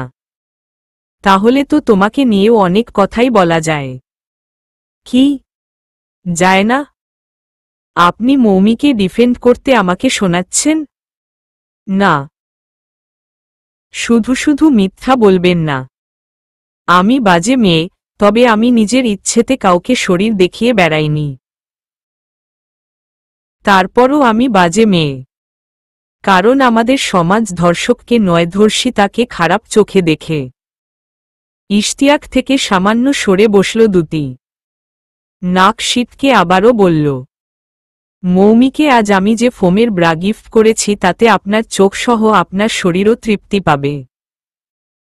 আরও তৃপ্তির দরকার পড়লে সরাসরি আপনার বেডরুমেই নিয়ে যাবেন ওকে। ওর তো সবসময় উঠেই থাকে, আপনার উঠতে কতক্ষণ? তুমি খুব বাজে মেয়ে দ্যুতি, খুব বাজে মেয়ে। তোমার মুখের ভাষা তোমার থেকেও বাজে, এমন ভাষা আমি আমার জীবনে কোনো মেয়ের মুখেই শুনিনি।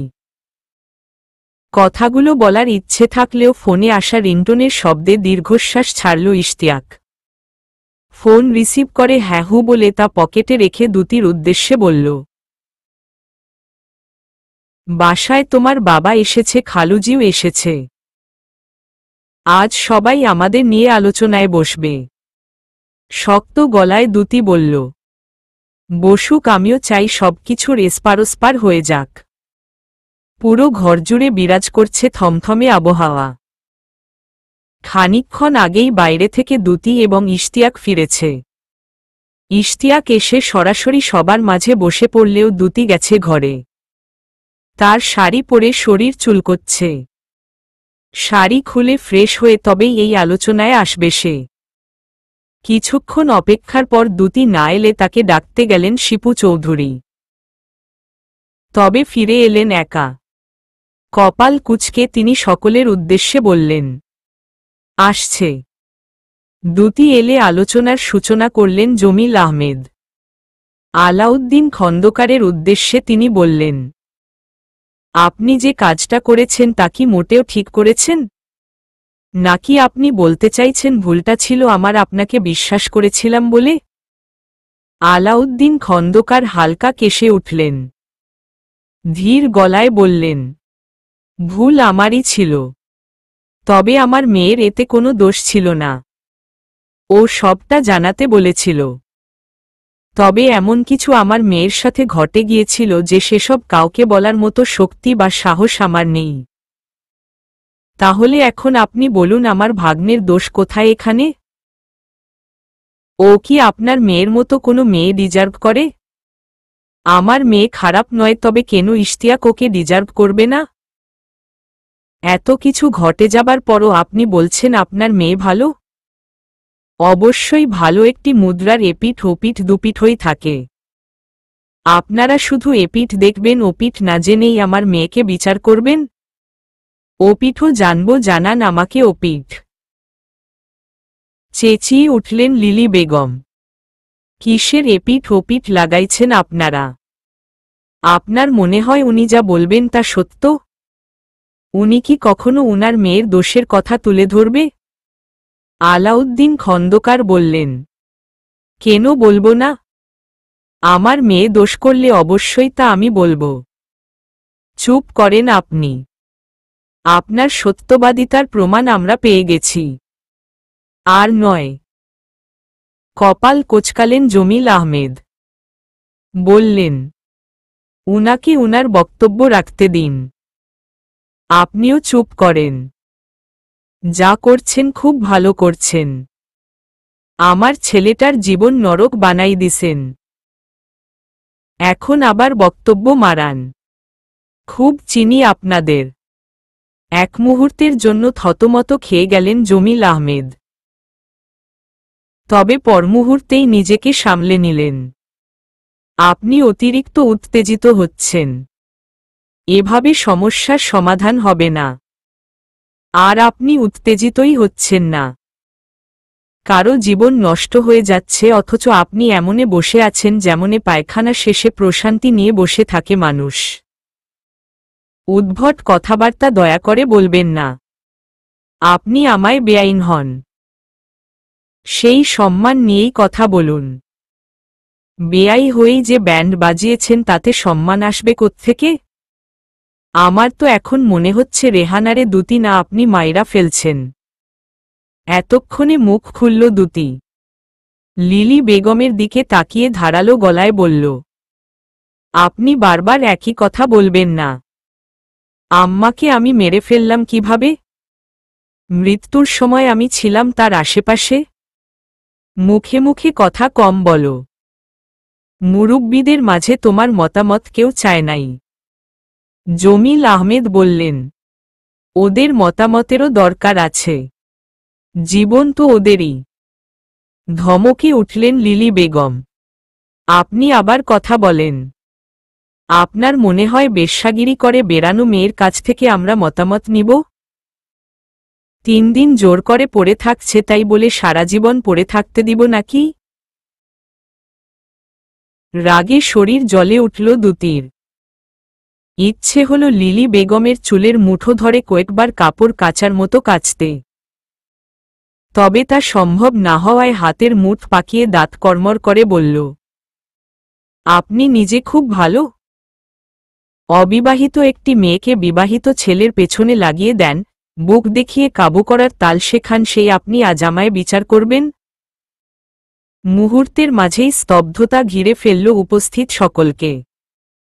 লিলি বেগম পরিস্থিতি বুঝতে আশপাশে তাকিয়েই চিৎকার করে কেঁদে উঠলেন। শুনেছেন এই মেয়ের ভাষা শুনেছেন? লজ্জায় আমার মাথা কাটা যাচ্ছে। আল্লাহরে আল্লাহরে আমার বুক ধরফর করতেছে। এ কেমন মেয়েকে বউ করে আনলি রে বাবা? ও ইশতিয়াক, আমাকে ধর, মনে হয় রেহানার পর এই মেয়ে আমারে খাওয়ার জন্য লাগছে রে। নাটক করবেন না। আপনি মৌমিকে এসব কথা বলেননি? আস্তাগফিরুল্লাহ, তওবা। আল্লাহরে আল্লাহ, মিথ্যা বললে গজব পড়বে আপনার উপর। আপনি এতটা নিচু কিভাবে হতে পারেন? আপনার বয়স হয়ে গেছে। কবরে এক পা রেখেও আপনার মাথায় এত শয়তানি বুদ্ধি কিভাবে আসে? উঠে দাঁড়িয়ে লিলি বেগমকে ধরল ইশতিয়াক। শক্ত গলায় বলল, এনাফ দুতি, তুমি প্রচুর বাজে একটা মেয়ে। তুমি এখনই আমার বাড়ি থেকে বেরিয়ে যাও। স্তব্ধ হল দুতি। কি বললেন আপনি? আমি বেরিয়ে যাব? হ্যাঁ। নিজের কানকে বিশ্বাস করতে পারল না দুতি। আবারও বলল, আমি বেরিয়ে যাব? ইয়েস, মাকে হারিয়েছি, আর নয়। তোমাকে নিয়ে আর কোনো ঝামেলা আমি চাই না। জমিল আহমেদ বললেন, ঠান্ডা মাথায় কথা বলো। হাইপার হবার কিছু নেই। তুমি কি দুতির সাথে সংসার করতে চাও না? এতক্ষণে মুখ খুললেন শিপু চৌধুরী। আপনি কি বয়রা নাকি বেহুদা? ইশতিয়াক কি বলল বোঝেন না? আপনার জন্য আমার পুরো সংসার নষ্ট হয়ে গেল। আমার বড় বোনকে আমি হারালাম, আমার সুখের সংসার শেষ হয়ে গেল। সে কথা উপেক্ষা করে আলাউদ্দিন খন্দকার ইশতিয়াকের উদ্দেশ্যে বললেন, বাবা, আমার মনে হয় তোমার দুতির সাথে বসা উচিত। তুমি একটা বার দুতির সাথে বসো, কথা বলো। না বাবা, তুমি কারো কাছে আমার জন্য হাতজোড় করবে না। তুমি নিচে গিয়ে রিকশা ডাকো। আমি আসছি। বুকের ভেতরটা জ্বলছে দুতির। পুড়ে ছারখার হয়ে যাচ্ছে। দম বন্ধ হয়ে আসছে, অসহ্য যন্ত্রণা হচ্ছে। উনি কিভাবে এত সহজে তাকে বাড়ি ছেড়ে বেরিয়ে যেতে বললেন? বুক কাঁপল না তার? এই তার ভালোবাসা? তাহলে দরকার নেই এই ভালোবাসার। পৃথিবীর প্রতিটি পুরুষই এক সকলেই শরীর নিয়ে মেতে থাকতে চায়। মন নয় একটি ব্যাগ বের করে, তাতে নিজের জামাকাপড়গুলো ভরে আবারও ড্রয়িং রুমে ফিরে এল দ্যুতি। চোখ ভর্তি জলের সাথে একরাশ ক্ষোভ নিয়ে ইশতিয়াকের দিকে তাকিয়ে ধরা গলায় বলল, প্রত্যেকটা বাজে অতীতের পেছনে অনেক বড় কিছু ঘটনা লুকিয়ে থাকে, যা কেউ জানার চেষ্টা না করলে তা সবার অগোচরেই রয়ে যায়। নামছে রাত, বাড়ছে বুকের ভেতরের ব্যথা। এক তীব্র যন্ত্রণায় ছটফট করছে ইশতিয়াকের পুরো শরীর। অস্থিরতা ধীরে ধীরে গ্রাস করে ফেলছে ভেতরটাকে। শ্বাস নিতে কষ্ট হচ্ছে। এসব হবার তো কথা ছিল না। দ্যুতি এবং সে দুটো শরীর হলেও দুজনে মিলেমিশে একাকার হয়ে একটি আত্মায় রূপান্তর হতে চেয়েছিল। দ্যুতিকে বুকে নিয়ে বছরের পর বছর শান্তিতে পাড়ি দিতে। তবে ভাগ্য কেন উল্টো পথে হাঁটল? কেন একবার পিছন ফিরে তাকিয়ে দেখল না তার ভেতরের সত্তাকে, যা দ্বিধাদ্বন্দ্বের অনলে পুড়ে ছারখার হয়ে যাচ্ছে প্রতিনিয়ত? তুমি ভাবিকে বেরিয়ে যেতে বলেছ বাড়ি ছেড়ে? ইশরাকের গলার স্বরে সকল চিন্তার অবসান ঘটিয়ে শোয়া থেকে উঠে বসল ইশতিয়াক। স্বাভাবিক কণ্ঠে জবাব দিল, হ্যাঁ। কিন্তু কেন? ভাইয়া, আমি অবাক হই বারে বারে তোমার কাজকর্ম দেখে। বড় আপু তোমাকে এই বুঝিয়ে গেল? এই তুমি বুঝলে? কপাল কোঁচকালো ইশতিয়াক। গলায় কাঠিন্য ভাব ফুটিয়ে বলল, তুই এইসবের মাঝে আসিস না। কেন আসব না ভাইয়া? তুমি বারে বারে একই ভুল করবে, আর ভাই হিসেবে আমি তা বলতে পারবো না? আমি ভুল করছি না ঠিক, সে সিদ্ধান্ত আমাকেই নিতে দে। সিদ্ধান্ত তুমি নিতে পারছো না? তুই কিভাবে বুঝলি আমি সিদ্ধান্ত নিতে পারছি না? কারণ আমি তুমি নই ভাইয়া। আমি খোঁজ নিচ্ছি। অন্যের কথার মারপ্যাচে পড়া ছেলে আমি নই। একটা বার ভাবির অতীতের গভীরে পৌঁছাতে পারি, তারপর সকলকে সবটা খুলে বলবো। মনে মনে বলল ইশরাক। ইশরাককে চুপ থাকতে দেখে ইশতিয়াক বলল, তুই কি বোঝাতে চাইছিস? দ্যুতি বাজে মেয়ে নয়? দ্যুতি বাজে কাজ করেনি? নাকি তুই এটা বলতে চাইছিস তুই আমার চেয়ে ভালো চিনিস দ্যুতিকে? লম্বা একটি দম ছেড়ে দাড়ির খাজে হাত বোলালো ইশরাক। তুমি ঝোঁকের মাথায় বড্ড দ্রুত সিদ্ধান্ত নিয়ে ফেলো, যা তোমাকে পড়ে খুব ভোগায়। তবে ভাবির বিষয়ে আর কটা দিন অন্তত সময় নিতে পারতে। আমি এই বিষয়টায় ঝুলে থাকতে চাই না। বিষয়টি আমার কাছে প্রচুর সেন্সিটিভ। যত দ্রুত পারি এর থেকে বেরিয়ে আসতে চাই। পারবে ভাবির সঙ্গে বিচ্ছেদ ঘটিয়ে নতুনভাবে জীবন শুরু করতে? পারবো। অনেক কষ্টে আমি এই সিদ্ধান্তে পৌঁছেছি। আশা রাখব তুইও আমাকে এই সিদ্ধান্তে সাপোর্ট দিবি। দিব না? এই সিদ্ধান্তে তো কখনোই সাপোর্ট দিব না। ভাবি আর তোমার ঝামেলা মিটমাট করতে আমি দীপাকে পর্যন্ত মাথা থেকে ঝেড়ে ফেলেছি, একেবারের জন্য নয়, অল্প কিছুদিনের জন্য। আর সেই তুমিই কিনা বলছো বিচ্ছেদের কথা? অসম্ভব। ইশরাক বেরিয়ে এল ইশতিয়াকের ঘর ছেড়ে।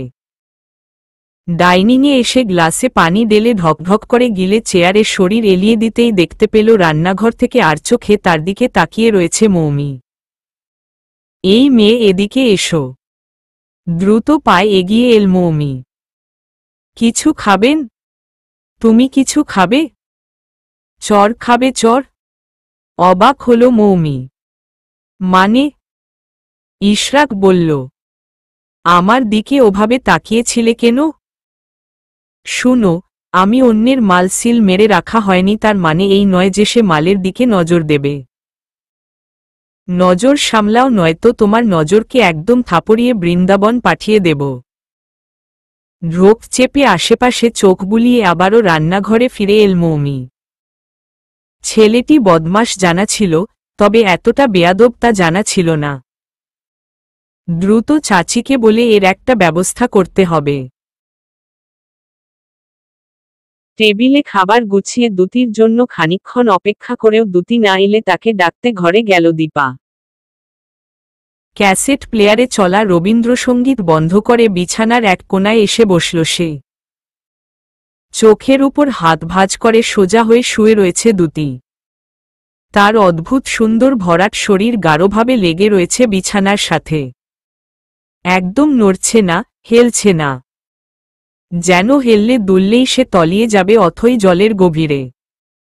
খানিকক্ষণ নীরবে বসে থাকার পর দ্যুতিকে ডেকে উঠল দীপা। আপু, তুমি কি কাঁদছ? তোমার কি খুব কষ্ট হচ্ছে? চোখের উপর থেকে হাত সরালো দ্যুতি। সাথে সাথেই লাইটের আলোয় লাল টকটকে চোখ জ্বলে উঠল। উঠে বসে চোখ ডলে দ্যুতি বলল, কাঁদব কেন? আরও কঠিন যুদ্ধ করে আমি এই জায়গায় এসে পৌঁছেছি, আর আজ কিনা এটুকুতেই ভেঙে পড়ব? তুমি সত্যিই কষ্ট পাচ্ছ না? না। ছোট্ট একটি নিঃশ্বাস ফেলে দীপা বলল, খেতে চলো, সবাই বসে আছে। তোরা খেয়ে উঠো, আমার ক্ষুধা নেই। ক্ষুধা পেলে পরে আমি খেয়ে নেব।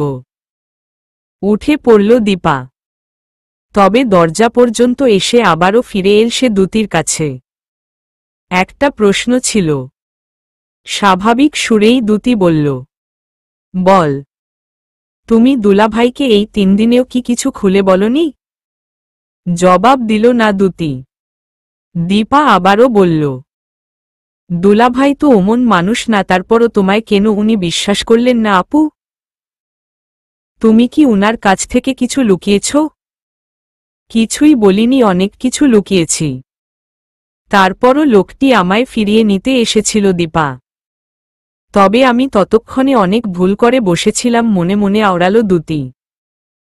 দুলাভাই তোমার জন্য কেমন পাগল ছিল আমি দেখেছি। সেদিন মা উনাকে দুপুরে আসার পর খাবার দিয়েছে, অথচ উনার সেদিকে কোনো তাল নেই। বারে বারে বলে, আম্মা দ্যুতি কোথায়? ও পার্লার থেকে কখন ফিরবে? ও কি খেয়েছে? ও আসুক, একসাথেই খাই। আবার সেদিন রাতে কি এলোমেলো ভাবেই না তোমায় খুঁজতে এসেছিলেন। বাবা বলে দ্যুতি এখানেই আছে, তুমি স্বাভাবিক হও, ও ঠিক আছে। উনি কোনোভাবে তা মানেই না। সেদিন তোমাকে না দেখা পর্যন্ত উনার ভেতরের অস্থিরতা আমি দেখেছিলাম, আর তোমাকে দেখার পর তার ভেতরের প্রশান্তি অনুভব করেছিলাম। মন বলছিল, ভালোবাসলে তো এভাবেই মন উজাড় করে ভালোবাসা উচিত আপু। উনি তোমাকে ছাড়া এমন অস্থিরতায় থাকে যেন দ্যুতি ছাড়া তার নিঃশ্বাস আটকে আছে। তুমি কি আরেকটা বার দুলাভাইয়ের সাথে কথা বলে দেখবে? ফুপিয়ে কেঁদে উঠল দ্যুতি। মানুষটা খারাপ কেন হলো না রে দীপা? খারাপ হলে হয়তো আমার এত কষ্ট হতো না। আমার যে কতটা কষ্ট হচ্ছে, বুকের ভেতরটা জ্বলে পুড়ে যাচ্ছে। আমি কি করব দীপা? আমার কখনোই কারো জন্য এতটা পড়েনি। বোনের আর্তনাদ সুরে তার কাছে এগিয়ে গেল দীপা। তার দুহাত শক্ত করে চেপে ধরে বলল, দুলাভাইকে একটা বার কল দেখবে? কথা বলবে? উনি কথা বলবেন না। উনি ভাবে আমি বাজে মেয়ে, চরম পর্যায়ের একটা বাজে মেয়ে। কিভাবে বোনকে সান্ত্বনা দেবে খুঁজে পেল না দীপা। ইচ্ছে হলো ইশতিয়াক নামে লোকটিকে ডেকে দেখাতে, দেখুন আমার পাথরের মতো শক্ত হৃদয়ের বোন আজ আপনার জন্য কাঁদছে। আপনি কি বুঝতে পারছেন আপনি ঠিক কতটা কষ্ট তাকে দিয়ে ফেলেছেন? আমার কি জীবনে কষ্ট কম ছিল? কেন বাবা আমাকে আবারও আরেকটি সম্পর্কে জড়ালো? মুক্তই তো ভালো ছিলাম। আমি কোনোভাবেই উনার থেকে মন অন্যদিকে ঘুরাতে পারছি না। মন মানতে চাইছে না আমার দীপা, তীব্র এক যন্ত্রণা হচ্ছে। আমার বুকে একটু পানি ঢেলে দিবি? লোকটির জন্য আমার বুকের পোড়া কমে না কেন রে দীপা? কেঁদে ফেলল দীপাও। বোনকে শক্ত করে জড়িয়ে ধরল সে। আপু, দুলাভাই তোমাকে অনেক ভালোবাসে, দেখবে কিছুক্ষণ পরেই তোমাকে নিতে চলে আসবে। উনি আসবেন না, কিন্তু উনার আসতে হবে। আমি তো উনাকে বিয়ে করতে চাইনি। উনি আমায় বিয়ে করে আবার নিজের ইচ্ছেতে ছুঁড়ে ফেলতে পারে না। তোর ফোন দিয়ে একটাবার উনার নাম্বারে কল দিয়ে দিবি? আমি এভাবে আর কিছুক্ষণ থাকলে মরেই যাব। দ্যুতিকে ছেড়ে দৌড়ে নিজের ঘর থেকে ফোন এনে ইশতিয়াকের নাম্বারে ডায়াল করল দীপা। তারপর দুই বোন চাতক পাখির মতো তাকিয়ে রইল ফোনের স্ক্রিনের দিকে। তবে অপর পাশ থেকে কোনো সাড়া না পেয়ে বুকের ভেতরটায় ঝড় শুরু হলো দ্যুতির। কষ্ট হচ্ছে তার, প্রচুর কষ্ট হচ্ছে, তীব্র কষ্ট হচ্ছে। এর চেয়েও কঠিন কোনো ভাষা আছে কি তার মনের ভেতরের এই কষ্ট ব্যাখ্যা করার? অল্প কিছু দিনের মাথায় এতটা পরিবর্তন কি করে এলো তার ভেতরে? কবে, কখন, কি করে তার মনের ভেতরে জন্ম নিল ইশতিয়াকের প্রতি গভীর ভালোবাসা? যে ভালোবাসা তার ভেতরটা পুড়িয়ে ছারখার করে দিচ্ছে স্বার্থপর এই পৃথিবীতে আজ নিজেকে অসহায় লাগছে। ইচ্ছে হচ্ছে সকল সংশয় ভুলে বুকের মাঝের জ্বালানি কমাতে আত্মহত্যার মতো একটি পথ বেছে নিতে। দীর্ঘশ্বাস ফেলল দ্যুতি। জানালার বাইরে থেকে মৃদু রোদ গায়ে এসে লাগছে, যা তার পুরো শরীরকে ঘেমে কর্দমাক্ত করে তুলছে। তবুও সেখান থেকে নড়ল না সে। শূন্য দৃষ্টিতে তাকিয়ে রইল জানালার গ্রিলের দিকে। অতীতের কষ্টে এতটাই ডুবেছিল যে বর্তমান নিয়ে তার ছিল না কোনো আগ্রহ, কোনো ভাবনা। তবে আজ এক ঝড়ো হাওয়ায় তার সেই অতীতের দুঃখের প্রদীপ নিভে গেছে, কিন্তু ইশতিয়াক জ্বালিয়ে দিয়েছে নতুন আরেকটি প্রদীপ, যা ক্ষণে ক্ষণে তাকে ভাসিয়ে নিয়ে যাচ্ছে দুঃখের সাগরে। খানিকক্ষণ সেভাবেই যাবার পর নিজেকে সামলে নিল দ্যুতি। কখন, কিভাবে ভালোবাসা হয়েছে তা ভেবে কি হবে? তার বুকের ভেতরে লোকটির জন্য কষ্ট হচ্ছে, অস্থির লাগছে, শ্বাস নিতে কষ্ট হচ্ছে। এই অবস্থায় তার লোকটিকে চাই, খুব করে চাই, নয়তো সে মরে পচে যাবে। বিছানা ছেড়ে দ্রুত উঠে তৈরি হয়ে নিল দ্যুতি। তারপর বেরিয়ে পড়ল ইশতিয়াকের খোঁজে ভার্সিটির উদ্দেশ্যে। লোকটি গতরাতে ফোন ধরেনি, আর এর ফলস্বরূপ পুরো রাত কেঁদে বুক ভাসাতে হয়েছে তাকে। কখনো কখনো রাতের তীব্র অন্ধকারে মনে হয়েছে এই বুঝি তাকে টেনে নিল অন্ধকার, এই বুঝি সে দম বন্ধ হয়ে মরে গেল। তবে এর একটাও ঘটেনি। ভোরের আলো ফোটার সাথে সাথে তার চোখের পানি ধীরে ধীরে শুকিয়ে এসেছে, তবে কমেনি তার বুকের পুরানি। কেমিস্ট্রি ডিপার্টমেন্টের কাছে দাঁড়িয়ে ছোট্ট একটি নিঃশ্বাস ফেলল দ্যুতি। ঘাড় উঁচিয়ে তাকালো বিল্ডিংয়ের দিকে। উনি আজ এসেছেন কি? আর যদি না আসেন তবে কি একদম উনাদের বাড়িতে যাবে, যে বাড়ি থেকে লোকটি বের হয়ে যেতে বলেছিল তাকে? উদ্বিগ্ন মুখে পা বাড়াল দ্যুতি। ভেতরে ঢুকে বামে তাকাতেই দেখতে পেল তাথইকে, যে মেয়েটি বাড়ি বয়ে এসে ইশতিয়াক সম্পর্কে একগাদা মিথ্যা বলে গিয়েছিল তাকে। তবে আজ সে ইশতিয়াককে চেনে, বিশ্বাস করে ছাত্রীদের সাথে প্রেমের মতো একটি কাজে জড়ানোর মতো পুরুষ নয় সে। এই মেয়ে, এই তাথই। দ্যুতির ডাকে চোখমুখ কুঁচকে ফেলল তাথই। কয়েক কদম এগিয়ে এল সে, অবিশ্বাস্য গলায় বলল, আপনি এখানে? এভাবে কেন বলছো? যেন এটি পাবলিক ভার্সিটি নয়, তোমার বাসর ঘর, যে ঘরে তুমি এবং তোমার পতিদেব রোমাঞ্চকর একটি সময় পার করছো, আর সেই ঘরে তুমি এবং সে ছাড়া আর কেউ থাকার কথা নয়। মানে আমি সেভাবে বলিনি। এই প্রথম এলেন তো? তুমি কি করে জানলে আমি এই প্রথম এলাম? যাকগে, তোমায় পেয়ে ভালোই হলো। ইশতিয়াকের ক্লাস তো অনেক হলো, আজ না হয় লেডি ইশতিয়াকের ক্লাসও হয়ে যাবে। অবাক হল তাথই। মানে, লেডি ইশতিয়াক বিষয়টি বোঝনি? তাহলে শোনো, ইংরেজি সাহিত্যে একটি মোস্ট ইম্পর্ট্যান্ট দিক রয়েছে, যেখানে হিরোকে লিড ক্যারেক্টার হিসেবে উপস্থাপন করলে হিরোইনকেও সাইডে ফেলে দেয় না, মাঝামাঝি একটি অবস্থানে রেখেই তাকে উপস্থাপন করে। এই যেমন শেক্সপিয়ারের একটি নাটকে হিরো ছিল ম্যাকবেথ, এবং সেখানে তার ওয়াইফকে সম্বোধন করা হয়েছিল লেডি ম্যাকবেথ হিসেবে। বিষয়টি সুন্দর ছিল না? ছিল। ধন্যবাদ। তাহলে আমরা প্রথম লেকচারে চলে আসি। কি বলো? এবারে ভ্রু কুঁচকে ফেলল তাথই। দ্যুতি বলল, তুমি যে তোমার স্যারের চরিত্র নিয়ে একটি মিথ্যা কথা রটিয়েছ তা কি তোমার উচিত হয়েছিল? কোনো মিথ্যা? তোমার সাথে তার সম্পর্কের ব্যাপারটি। ঢোক গিলল তাথই। আমি মিথ্যা কিছু বলিনি। তবে তুমিও মেয়ে নও। মেয়ে রূপী হিজড়া। বিক্ষুব্ধ চোখে দ্যুতির দিকে তাকালো তাথই। ওদিক থেকে দ্যুতি বলেই চলছে, সব হিজড়াদের চেহারাতেই যে পুরুষের ছাপ থাকবে তেমন তো নয়। কিছু হিজড়া তোমার মতো রূপবতীও হতে পারে। পারে নাকি? আপনি এসব কি বলছেন? মুখ সামলে কথা বলুন। আর তোমার বেলায়? মুখ সামলে কথা শুধু আমি একাই বলবো?